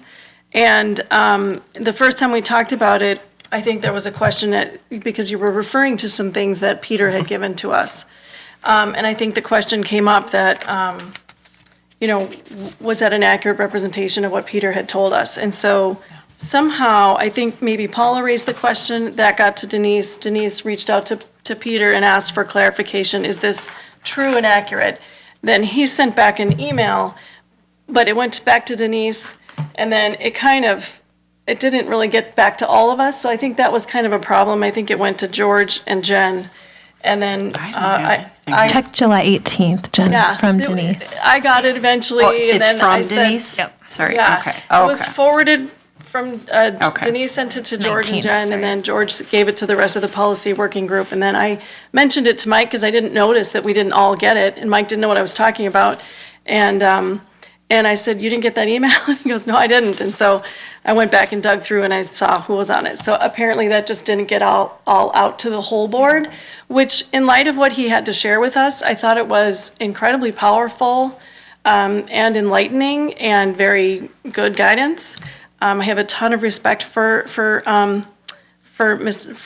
McHale, and I think we need to consider some of the things he's shared with us, for sure.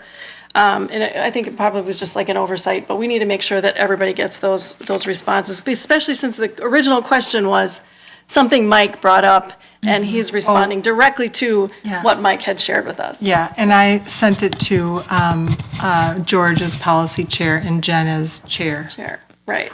And I just want to say, I didn't know that there was an issue. I did not know that not everyone had received this, so I had no idea. I just took this as, that was just a general communication for me.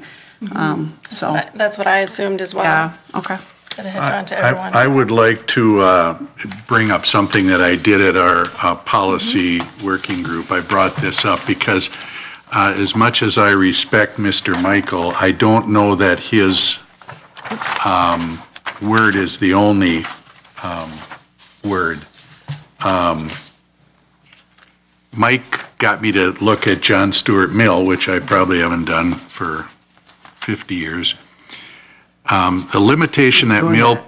Keep doing that. Yeah, the limitation that Mill places on free expression is one very simple principle, now usually referred to as the harm principle, which states that the only purpose for which power can be rightfully exercised over any member of a civilized community against his will is to prevent harm to others.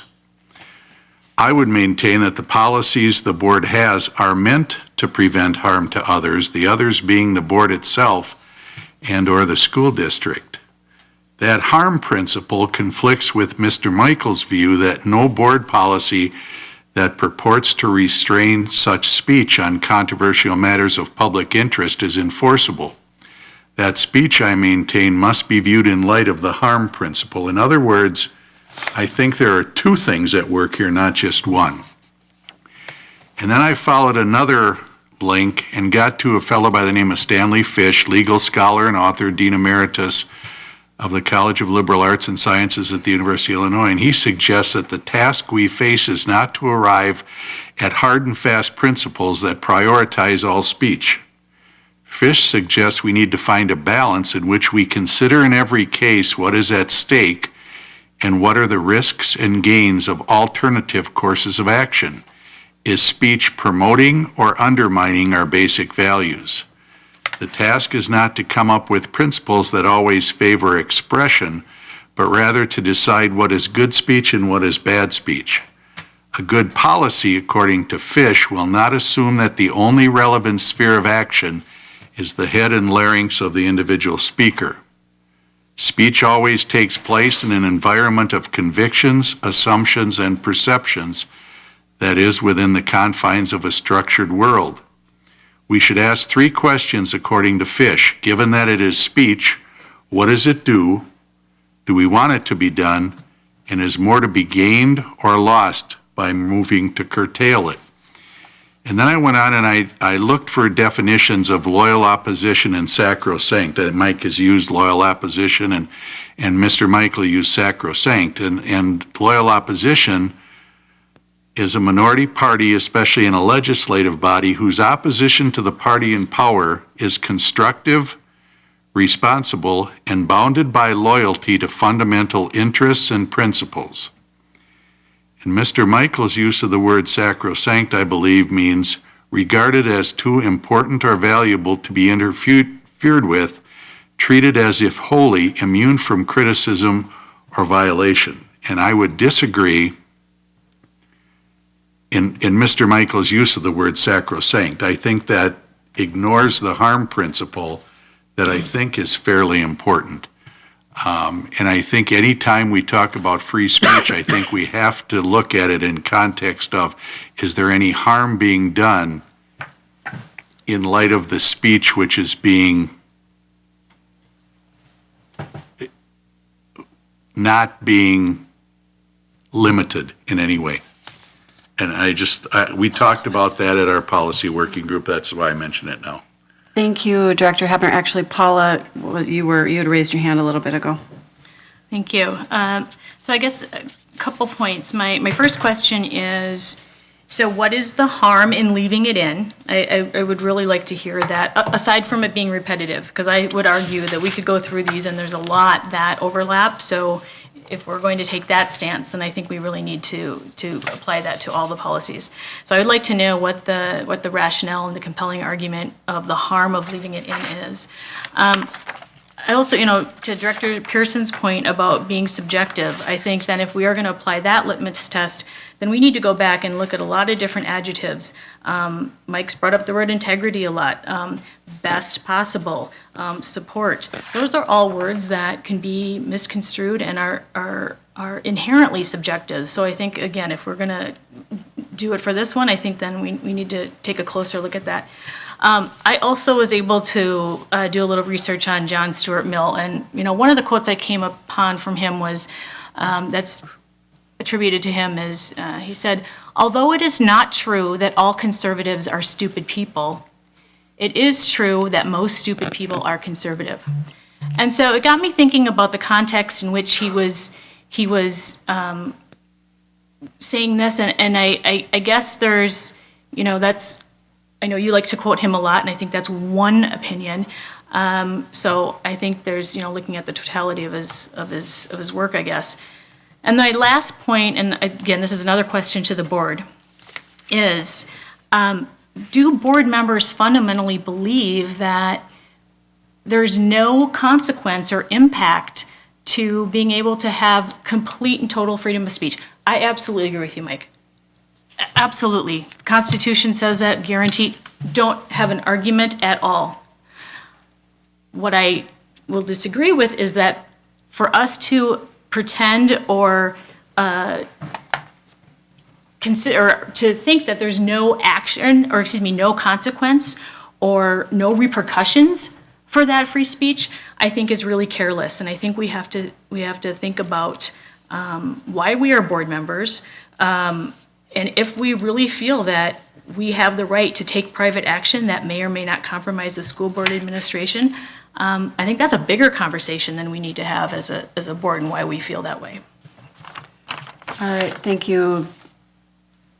I think Shelley wanted to speak. All right, Director Pearson. Well, just to comment on the question that you asked on why, I can't remember what the first question was, why take it out. Just one personal example that I can think of is that we have a campaign coming up, and some board members who run may want to bring up things that they feel like need to be changed. But if that stays in there and then we say some things that we think need to be changed, it does give some board members the right to be all over the one who does share some things that need to be changed. So I think that's one reason that I think it bears being looked at. I do appreciate this from Director Hepner, and if we want to have something in there like that, but this quote I think is more, gives it a little more value than what's in there, where he said, "We consider in every case what is at stake and what are the risks and gains of alternative courses of action." Because I'm always mindful about what I might say might affect the situation, but sometimes I might bring up, here's what I think needs to be changed because I want the greater good. It's always with the desired result that things will be better. So it's never to bring harm on the district. But I feel like leaving that statement in there is going to keep board members who run, it's going to be an attempt to keep them silent. Okay, I actually have a question for the policy group who enacted this in the first place. Can you just clarify, how long has this number 6 been in policy? When was that added? Does anyone recall that? I mean, I'm sure there was elections. Well, was this in our own? I can just tell you that I did pull up the MSBA policy in their example, model policy that they have, and it comes from there. It's in theirs. Okay. Yeah, I don't know that we have it in our current. Okay.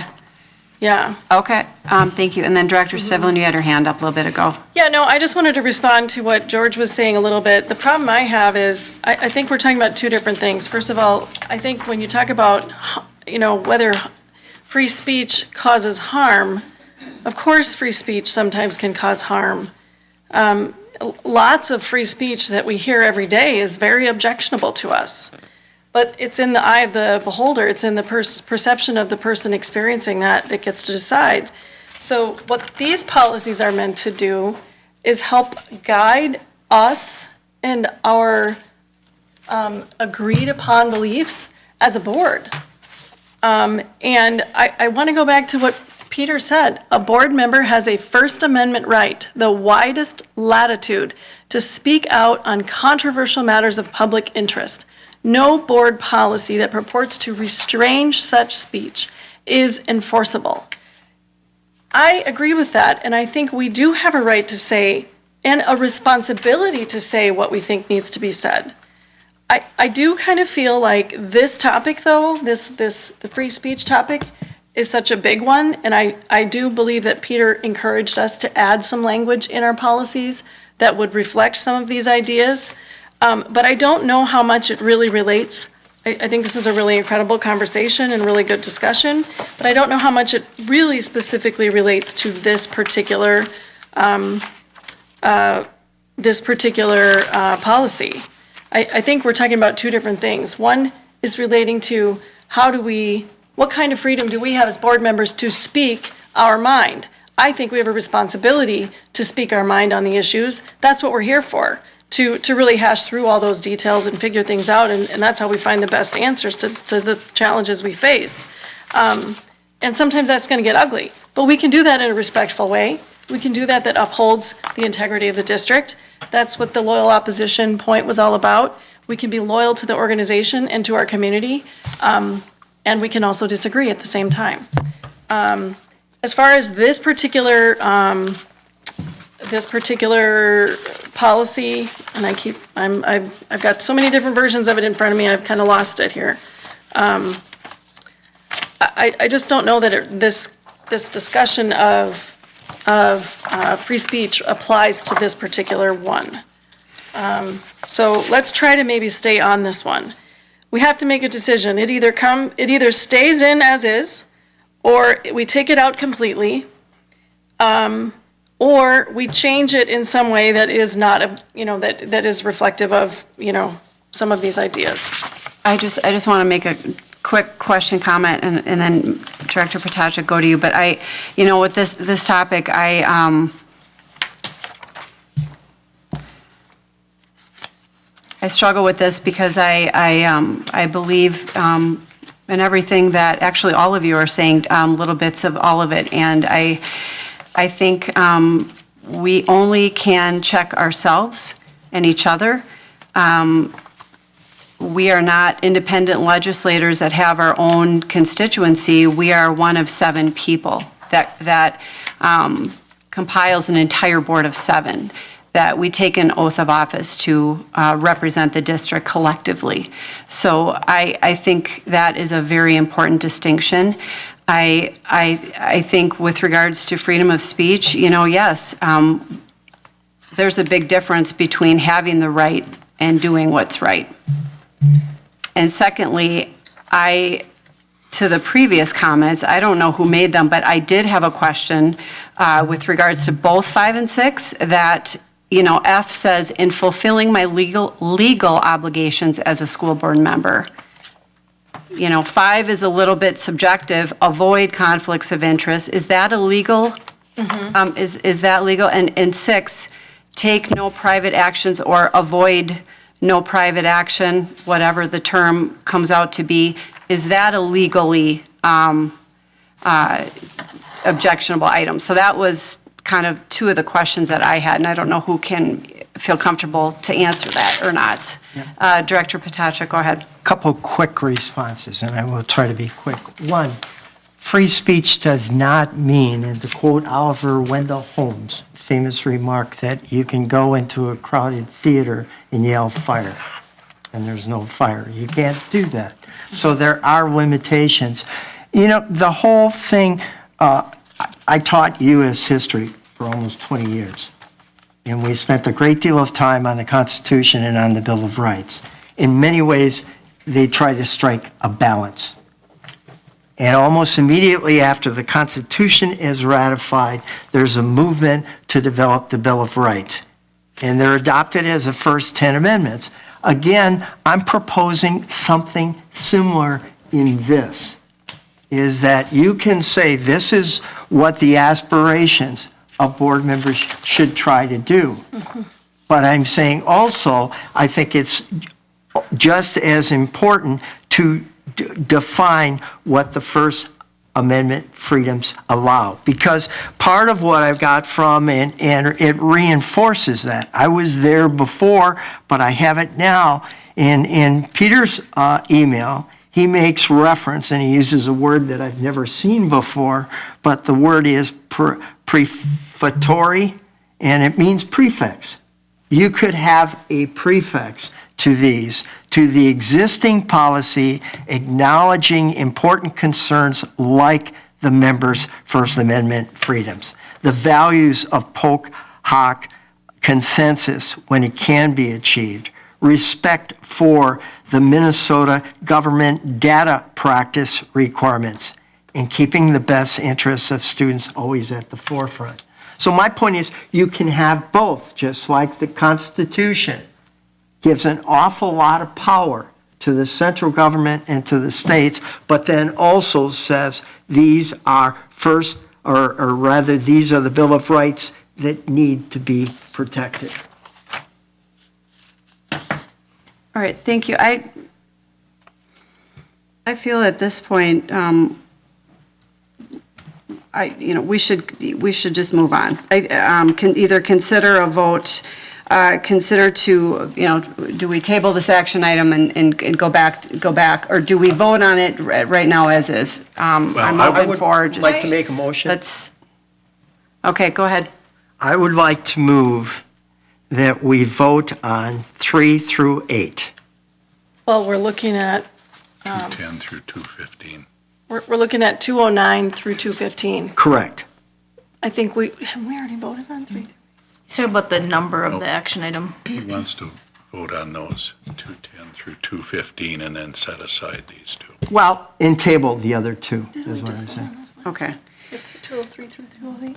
We went through 208. Yeah. It's 211 to. Yeah, yeah.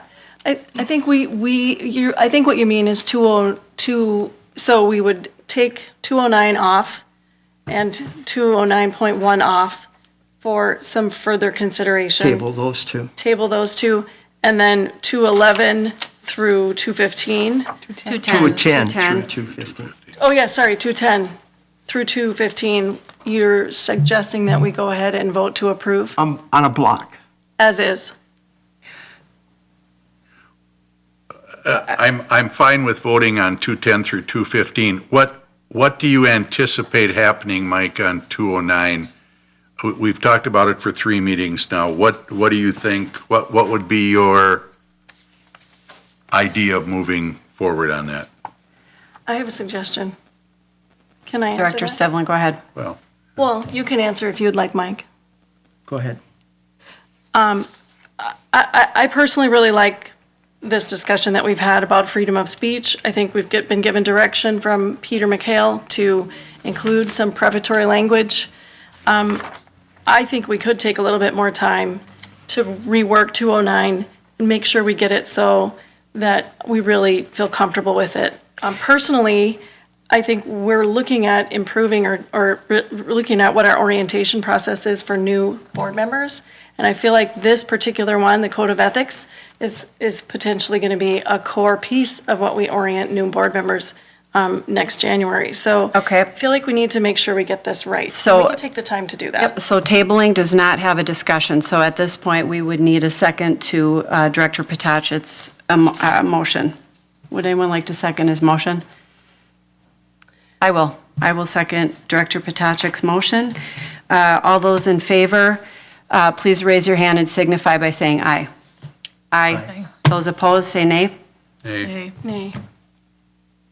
All right. so what is it, 3-3? That's a tie, so that is, I guess what I'd like to clarify, if I could, is rather yep, than because that did not pass, so go ahead. rather than table these two, I think we could make a motion that we would vote on 210 through 215 and send 209 and 209.1 back for further consideration and bring it back to our next meeting for another, like it would be a third or fourth reading. Is that a motion? I would like to make a motion that we do that. Okay. Is there a second? I'll second. And then just to clarify, we're voting to pass 210 through 215 and send 209 and 209.1 for a final conversation. Or just for with more it. work. Right. If it takes 2 more meetings, then it takes 2 more meetings. I feel like these are our policies. We want to make sure we get them right. And if it takes more time, then I think we should take more time. Okay, is there any more discussion? Yeah, Director so Hepner? are we going to take it back and just talk about F6? Or are we talking about the whole shebang again, all of 209? Well, we can talk about it in committee if you'd like, but what my thought is that we try to find some language that would reflect some of this discussion that we've had about freedom of speech and try to create some prefatory language and maybe rework, F6, so that it is more clear for what we want it to do. But I think that's kind of important that we decide, we're going to go back as a policy working group, and we're going to take a look at F6 with some preface, but we're not going to open up A, B, C, D, E as well. Or are we going to open up A, B, C, D, E as well? What's your, Who made the motion? Director Stevlin, do you want to address What's that? the intent? I think the intent is that we work on it until we get it right. And that could be wholesale or it could be partial. Yes. Okay.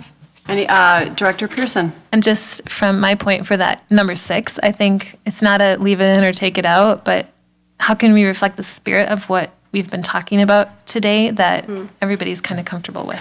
I think one thing I talked about in the committee, and I wrote it down today too, is that for me, I personally would like our policies to have an aspirational tone to them. so that it's something that is clarifying for us to read as a board and say, okay, I can work on that, I can do that, but not in a, I want to try to remove some of the sense that there's there's a wall there, and if you cross it, boy, you're going to be in trouble. You know, I don't want that kind of sense of a punitive kind of feel to it. I can't explain it very well, but. Director O'Loughlin? So we had this conversation in the policy working group, and I think my counter to that is our students have very clear language that sets out parameters and boundaries. So for example, it doesn't say, please only use positive language when describing your peers. It says unequivocally, no hate speech will be allowed. So I think that we have to, I applaud the aspirational part of it, but I also think that we have to have some pragmatism in terms of the interpretation of these, so that they do have some merit and they do have some teeth. And again, I'm struggling to understand what the policy working group will be doing when we've had hours of conversation. We had a conversation about, do we want to add some of Mike's suggestions? We landed on no. And so I don't know how it's going to necessarily change when we go back. So I'm just, But I would say this whole conversation we've had tonight is new. I don't think we haven't had this from Director Hepner. Some of these things haven't been said. So I think you've heard more about where people are at, that you should be able to come back and say, okay, I heard this. Here's where I'm not willing to move, but here's where I might be willing to move. That's a fair point. Director Potashik? And one of the things I would hope the committee would look at is, and more closely, and again, I'm not saying you didn't do that, look at Peter's additional comments that he made here. My point is, I think you can have the best of both worlds in those two. And I think also we haven't talked about 209.1, but we did get some additional work from Mike today that maybe you guys could discuss in policy, whether there's value to that. Was that new stuff? Because I looked at it and I didn't get any new, your 209-1 that was sent today was new information. No, No, that it was was the wrong. same one I That- sent okay, earlier. thank you. That's what I But thought. in fairness, and I'm saying this in fairness to the board members, I'm not sure how much lead time to the last board meeting that members had to look at that. And I'm one of those, in fact, of all those sitting up here, I probably reflect and procrastinate more than anybody. So I don't like to be rushed. So that's part of why I sent it again. Thank you. Director Pearson? Well, and just to comment on that, there are some things I think that have some validity in what he sent about the policy violation and the steps, and maybe that would warrant some conversation about whether that's better than what we have already. I was just thinking that too. We did make some changes in light of Mike's comments, and we had some really good debate about that. It would actually be nice to have some feedback from the rest of you as far as how do people think about that? I would also like to state that Director Potashik was asking for a legal review too of the recommendations. All right, Director O'Loughlin? So I think we have a motion on the table that I'm now hearing that we're talking about having discussion, which is not consistent with the original motion on the table that Director Stivlin made. So I think either withdrawing the motion, and if we're going to have conversation about 209.1 as a board right now, so we can have further insight as a policy working group, instead of just tabling it. I think she We're didn't not- table We didn't it. table it. Or going back to the policy working group, but if So then we're- you can have discussion actually, because it's not tabling, it's sending it back. So it's a little bit different. So we could talk about it now, or we could send our feedback. Because the motion on the table is to vote on 210 through 215 as they are, and to send 209 and 209.1 back for further work. And so now we're in the discussion phase before we vote on that. So any feedback that we could get on 209.1 would be helpful. Yeah. Director Potashik? Yes, because I would say, I think part of what Director Hepner has raised the point, and I think it's a very good one, what do you want us to consider when we go back? And one of the things I would say is, okay, I gave you a proposal in terms of what's a violation and what are first steps. after reading Reminded by Others or listening to others, I can see the point where you don't want this to get written in concrete too early, but you want a discussion. What I'm still perplexed at is, when do you know what a violation is? And is it up to one person, or is it up to two people? Or even having been in those situations, and I'm not sure even when I left what I was completely guilty of or being accused of. And so that's part of my thought with the written part, but I can see the drawback to that suddenly it makes it a bigger issue than you want it to be. And so, again, what I'm doing, and it's the same thing I've said about the free speech one, I think you need some balance in there. And if you can design language creativity-wise to do that, I think it's wise. And again, I think you can attempt to do that again. I looked, and I haven't completely digested them because I haven't had it that long, what Peter wrote. And again, maybe it's a point where you reach out to council as well. I heard all kind of accolades today about Peter. I'm one of those. I'm a fan. And I think he has a nice balance. All right, thank you. I feel that we've had a really good discussion. Do you have any questions, or do you feel like you have a good direction? I would just like to say that if anybody has any further comments on 209.1 with the changes that we've made, to please try to email us as soon as possible with your thoughts and ideas about whether that works for you or not. All right, thank you. That's it. All right, we have a motion. Did we have a second? I'm not remembering right now. Director I Pearson? think I seconded. Yes, Okay. I seconded.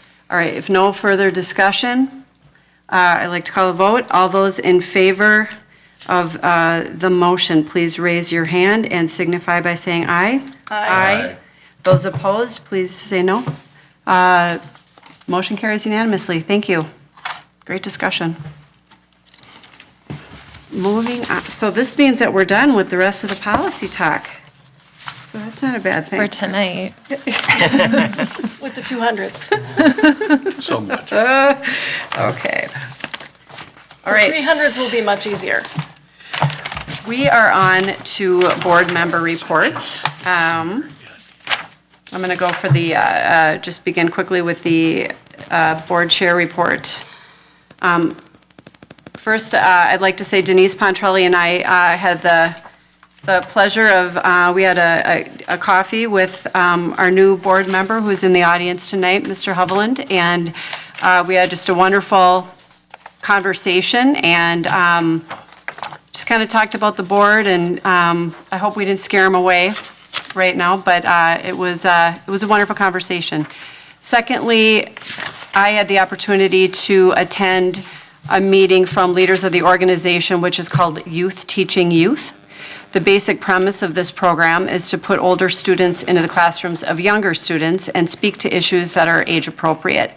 It has been widely successful in other districts and is being used in a minor capacity at the moment here in Stillwater.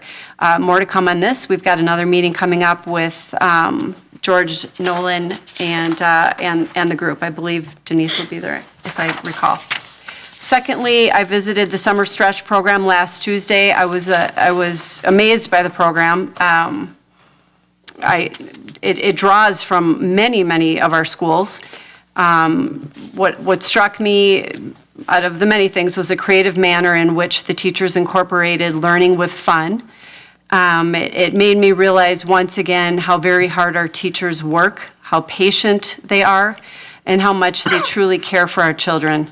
Another element of this program was the student helper component. Students from the high school volunteer in the classrooms, and it was just wonderful to see. I saw many examples of kindness and collaboration and leadership from these students, and I'm so very thankful that I was invited, that we were all invited, and that I was able to attend that.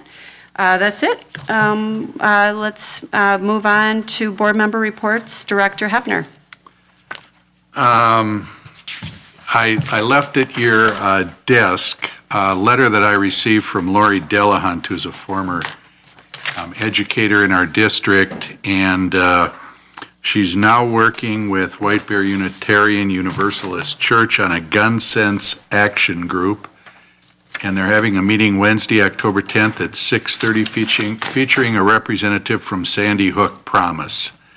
And I will try to remember to say something about that the last meeting in September, but it might be something that you would find of interest, and I wanted to pass that on. Also attended Summer Success at Anderson, thanks to Eric Anderson and the staff.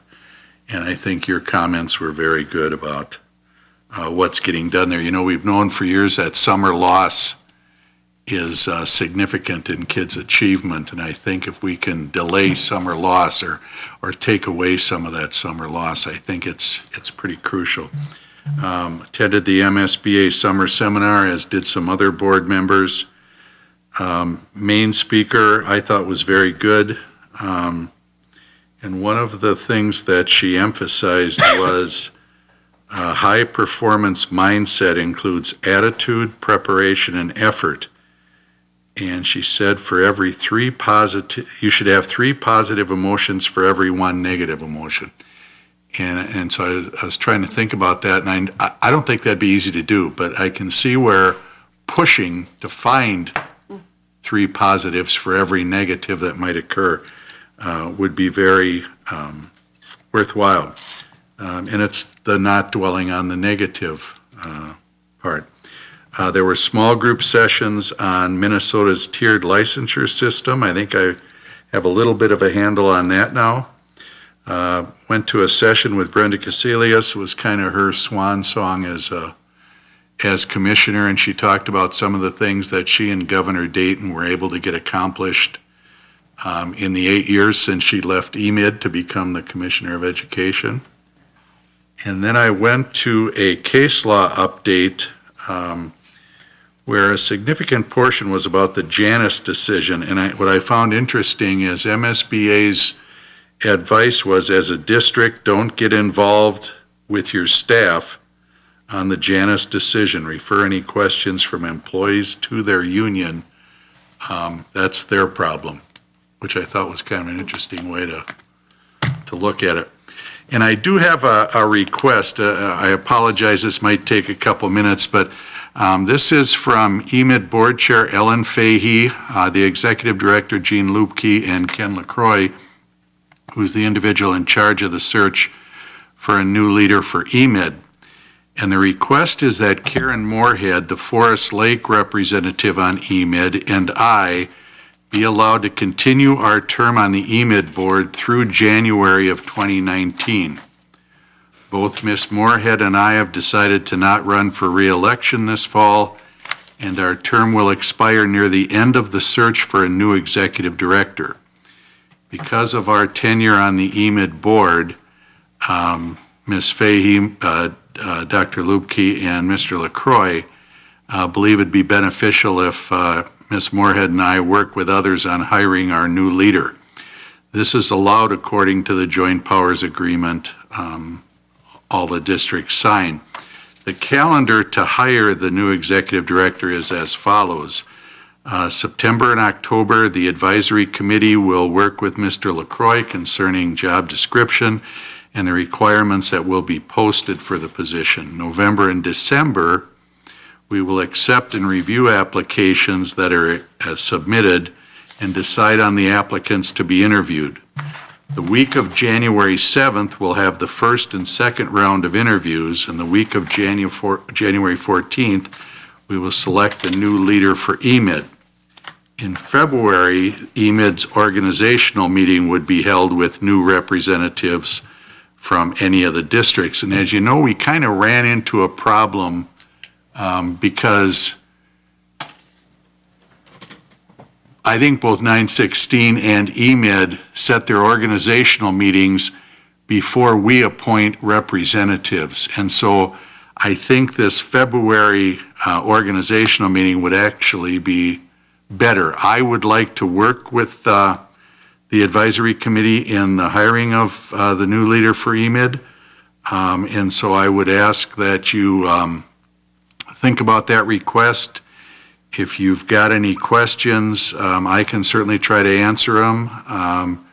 If you don't think it's appropriate, I understand, but we've been asked to present that to our boards. Director Ptacek.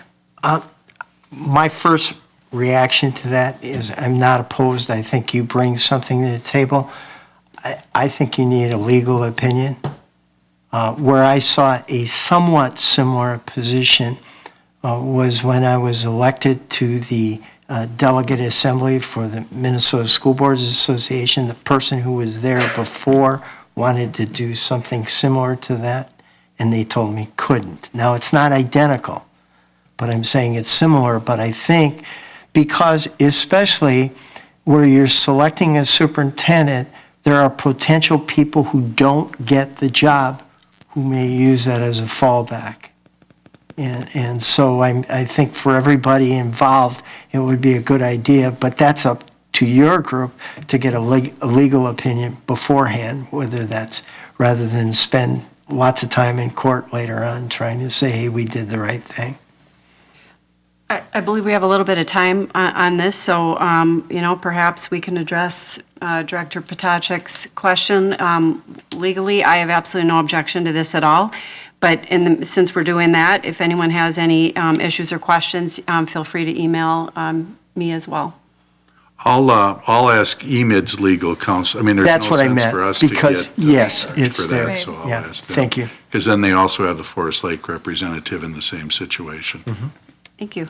Thanks. All right, Director Stivlin. Okay, so this is kind of fun. It seems like I don't usually have much to say, and today I have a whole bunch of exciting things. I did also go visit the classrooms over at the Summer Success at Anderson Elementary, and I met with a couple of the teachers, and it does seem like an incredible program, great opportunity for our kids, and they're doing a fantastic job of making that fun and exciting, and a valuable learning experience. One thing I know that I wanted to share for those of you who have been paying attention, this year they started with a kindergarten and first grade group of kids who are getting specialized Orton Gillingham training. That's for the students who are showing signs of dyslexia, and they're trying to catch them really early. So they identified some kindergartners and first graders to get that specialized. It's only 2 weeks, but man, they're already saying that does have an impact, and they're really getting to know those kids and what their areas of concern are, and they're going to get a leg up come next fall. In talking with the two teachers who are doing that this summer, they just said, we just hope that the program will continue to grow and they'll be able to get more and more students in it as the years go on. So I think that's fantastic. Also did attend the MSBA summer seminar. I just want to mention this real quick. I attended the Sunday night presentation, which happened to be this year about, they had a person come in and talk about mental health, which of course, as we've been doing here in our district, a lot of work on trying to address those needs. A huge number of people, representatives from districts all over the state came. It was a very good turnout. Unfortunately, I think the presentation was not really geared to school districts. I was a very good mental health professional, but it was a good beginning. It was a good starter. We had a great conversation. I think more needs to be done. But then on Monday, we had the training with the Sindra Kamphoff, who is a sports performance trainer for the Vikings, and she's down at Mankato State, and she was so phenomenal and exciting and interesting. Her presentation was amazing.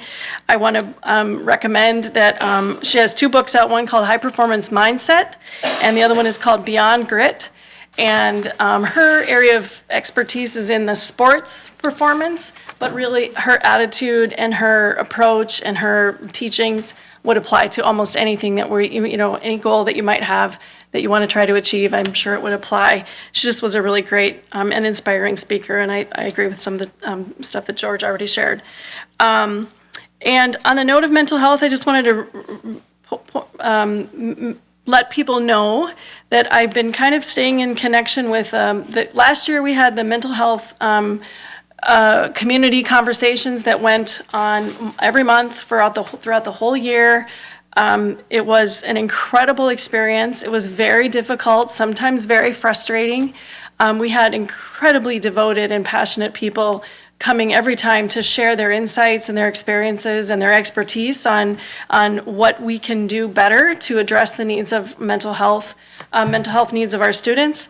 And I just want to let people know that group has kind of evolved to include more of our social emotional learning team in the district, and that some of the leaders of that organization will be working together with George Nolan and some of our other administrative staff. I don't know if I'm saying all this wrong here. I know Chris has sent out an email and let us know a little bit more about this, but that work is continuing. They are going to be moving all of the ideas that we came up with last year will be moving into the implementation phase. Hopefully we'll get as many done this year as we can. Oh, really? On our website too. So, okay, so there will be an advisory committee. Is that under George? Okay, so George Nolan is putting together an advisory committee that will be a mental health advisory committee, and we'll have school staff. Maybe, do you want to speak more to it, or I don't know who? I'm part of the mental health as well.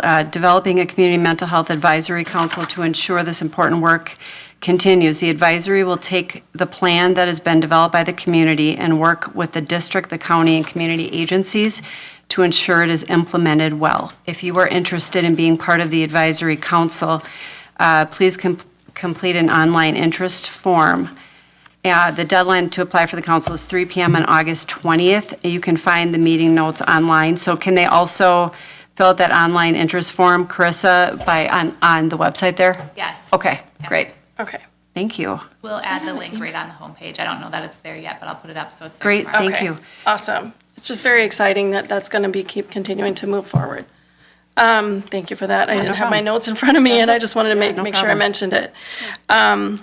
And what else did I have? Oh, and one more thing. At the MSBA summer seminar, one of the things that I attended was a school board self-evaluation tool.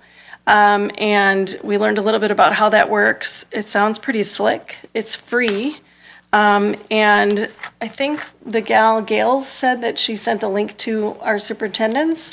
So if it's something we want to do, Gail we need to Gilman. reach out, Gail Gilman. And she just gave us the details on how that works and what kind of information it will give us. And it sounded pretty cool. I gave the information to Chair. Okay. Yeah. I think we need to consider doing that at some point this fall. Absolutely. It looked pretty like a good thing to do. So Thank you. that's it. All right, Director O'Loughlin. I have nothing to report tonight. All righty, Director Potacek. I get three things. Number one, like George and like Sarah, I went to hear Sandra, and the title of her presentation was High Performance Mindset, using your mind to reach your potential. Now, I want you to know I went out and did a little case study because I was on the tennis court that night, and I did the little mantra, I am, I can, I will. That's great. My results were mixed. So I'm working on it, but it was a powerful presentation. She's a teacher all the way. She had us work through a worksheet as we went along, and she's a phenomenal marathoner as well. So she's got a lot, and she's got the credentials. She worked with the Vikings, and I could see where she plays more than a cheerleader role, believe me. She's very, very powerful. Like Sarah, I was very impressed with the board self-inventory. And I think it's at least something that we should take a look at. I told Gail Gilman, and I believe that she did an excellent job of presenting it. She only had 20 minutes, and she gave us a very strong flavor. A couple other things I want to mention quickly, and one is, please, anybody who's sitting here, if you have things you want to know about the C organization or AMSD, and I believe, and I'm going to talk very positively about both of them. I'm very impressed with Brad Lindell. I'm very impressed with Scott Kronquist. And they're both very different personalities, but I think very, very helpful. But in particular, next Tuesday, the 14th of August. C is holding a legislative committee meeting to put together their legislative proposal for this year. And it goes from 9:30 to 11 o'clock. So if you leave right at 11, you can probably make the new staff lunch in the high school cafeteria. But it's going to be held at MESA, which is the administrators' boardroom, and it's on 1884 Como Avenue. And I think it's a St. Paul address. You don't have to register. You can come late, leave early, all of that. But I'm saying it's another opportunity to get firsthand evaluation of your own and see what they're doing. Also, what I did is on August 3rd, I attended the Board of Education meeting for 9/16. A lot of things I want to share with you. You should have talking points, but some of these I would stress a little bit. Quora Education Center, grand opening on August 15th. So it's the next day from 2 o'clock till 6 o'clock. And every half an hour they will be conducting a tour. Now, this building was renovated, and it's basically a new building that they were in, and they tore down everything, and by the time they got done, it was all torn down. And this is primarily for high school age students who are very, very challenging, but you're welcome to attend that, see firsthand. The other thing I'd say is a follow-up, and it came up that night, is program-wise, a lot is changing in 9/16. And because one of the things they did was to project enrollments. And they went out and built 3 buildings, Carter Blue, Pancalo, and Quora. And lo and behold, they're at max capacity. So they're re-evaluating who gets in there and why. Because in the past, they've probably been too liberal, and now they have to be a little bit more, is this the best setting for you? Now, for 9/16, that doesn't mean they're going to cut off services and help out those who deliver in the districts, but they're also going to say, we'll come and work with you and show you what we're doing, and we think this would enhance your programs. But note that's going on. And that was an hour-and-a-half presentation out of that meeting, was finding out about it. They put out a brochure. I will try to get copies. I only got one that night that everybody can see. But it's challenging to grasp all the changes, quite honestly. Also, let's see, and that was put on by Dan Naditz. And Dan at one time was a special ed director, I think, in our district, whether he was the director or an assistant director. He worked there. We also did a superintendent evaluation, and lots of pluses and areas that our board is very concerned about. We also ran with some challenges this year, replacing our finance director. And we've got a woman in there who did a wonderful job, and she lasted about 2-3 months, and she was able to get a job closer to home. So she left, or is in the process of leaving. And so the new director is a fellow by the name of John Van Overen, and he's accepted the position director of finance, and he has more than 10 years of local and state government finance experience, and most recently at MDE. But I'm saying, again, it's a area, very important area, that we're going through transition on. And then one other project that you've probably heard of, it's an interesting one that North St. Paul does, is they take old houses, get them knocked down, actually by the city, and then the students build a house to replace it. And what they asked for that night was the board to approve that joint powers agreement. This is their 26th house in North St. Paul. So it's really kind of a form of urban renewal for them. And it's been a win-win for that community. And again, they have different needs. I'm not saying that necessarily would work in our district, but it certainly has paid off. I think everybody would agree in North St. Paul very nicely for them. There's some other things, if you have questions, please let me know.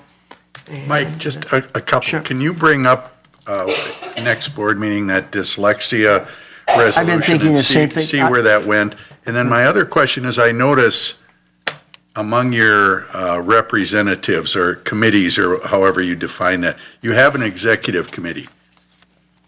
We cut ours out. Is there a reason why you guys kept yours? To my knowledge, we've never met, the executive committee. I think it's an emergency fallback. Right. If you couldn't, because ours is a big group, it's 14, so Yeah. quorum's 8. And so if you couldn't reassemble and you had something pressing, maybe they'd call in the executive committee. Okay.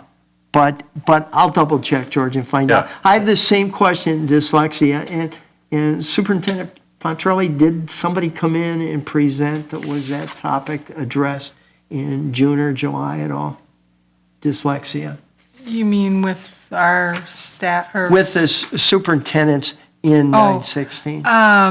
Because I thought there was a presentation I think it that was actually going to take before place. that. I think it was more in May that they were having a conversation. Yeah, it was, I wasn't at that presentation, but that's where, the last I heard, the resolution was going to come.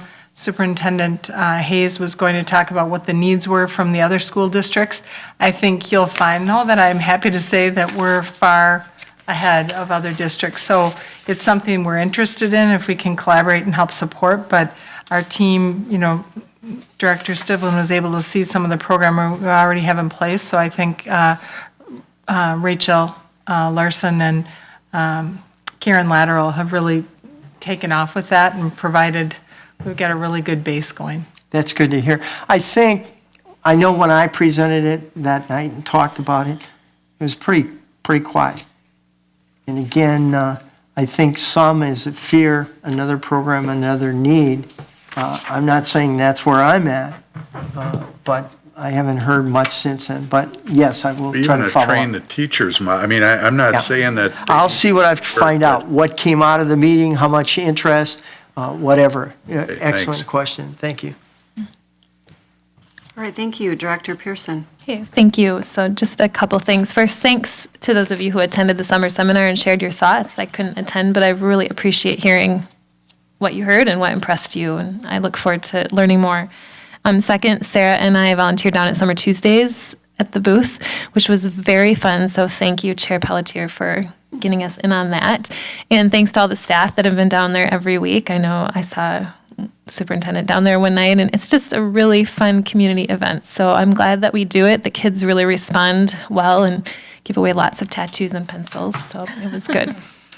Next, I want to thank our staff who's preparing for next week, at least at the secondaries. It's scheduled pickup and orientations and all of that starting. So it's been really great communication this year. August 1st came and I had an email from the high school principal and middle school principal, which it was a little bittersweet, but I appreciate that they're being really proactive with communication and just how hard they've been working with that.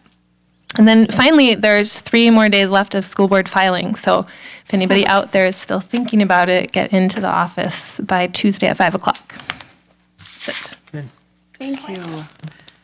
I think we're up to working group reports. Anyone want to talk policy?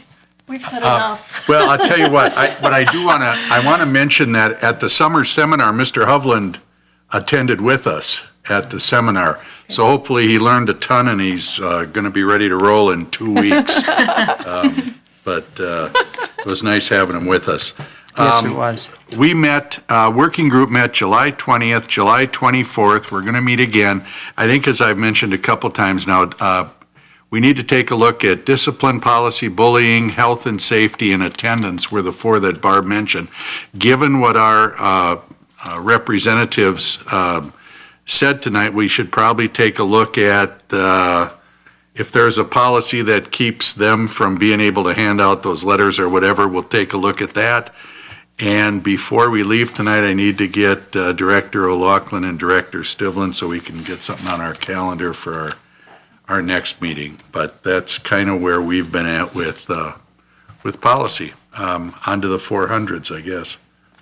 All right, thank you. Oh, so community engagement, one thing I neglected to say during my report, speaking of Mr. Hovland, we had a conversation at our coffee about Tom Lehman's open committees, and Don has agreed. I asked him, I had mentioned that Tom Lehman held the Legislative and Personnel Committee assignment, and he agreed to that, but we're going to, per formality, we do need to reapprove this committee assignment, and so that will occur at the next meeting. I just wanted to alert you of that. That will be coming up at the next meeting, but we did have that discussion. World's Best Workforce, just a quick update. They are rocking and rolling. They've got a meeting set up for mid-September.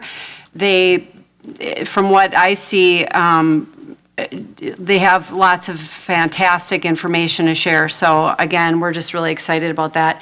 Community engagement, again, Summer Tuesdays, that's one positive thing that we're excited about. We are also, I'm still planning to connect with Mr. Hovland about connections at Boutwells, to have that kind of that first, just a general engagement, no real agenda, just getting to know the members of our district.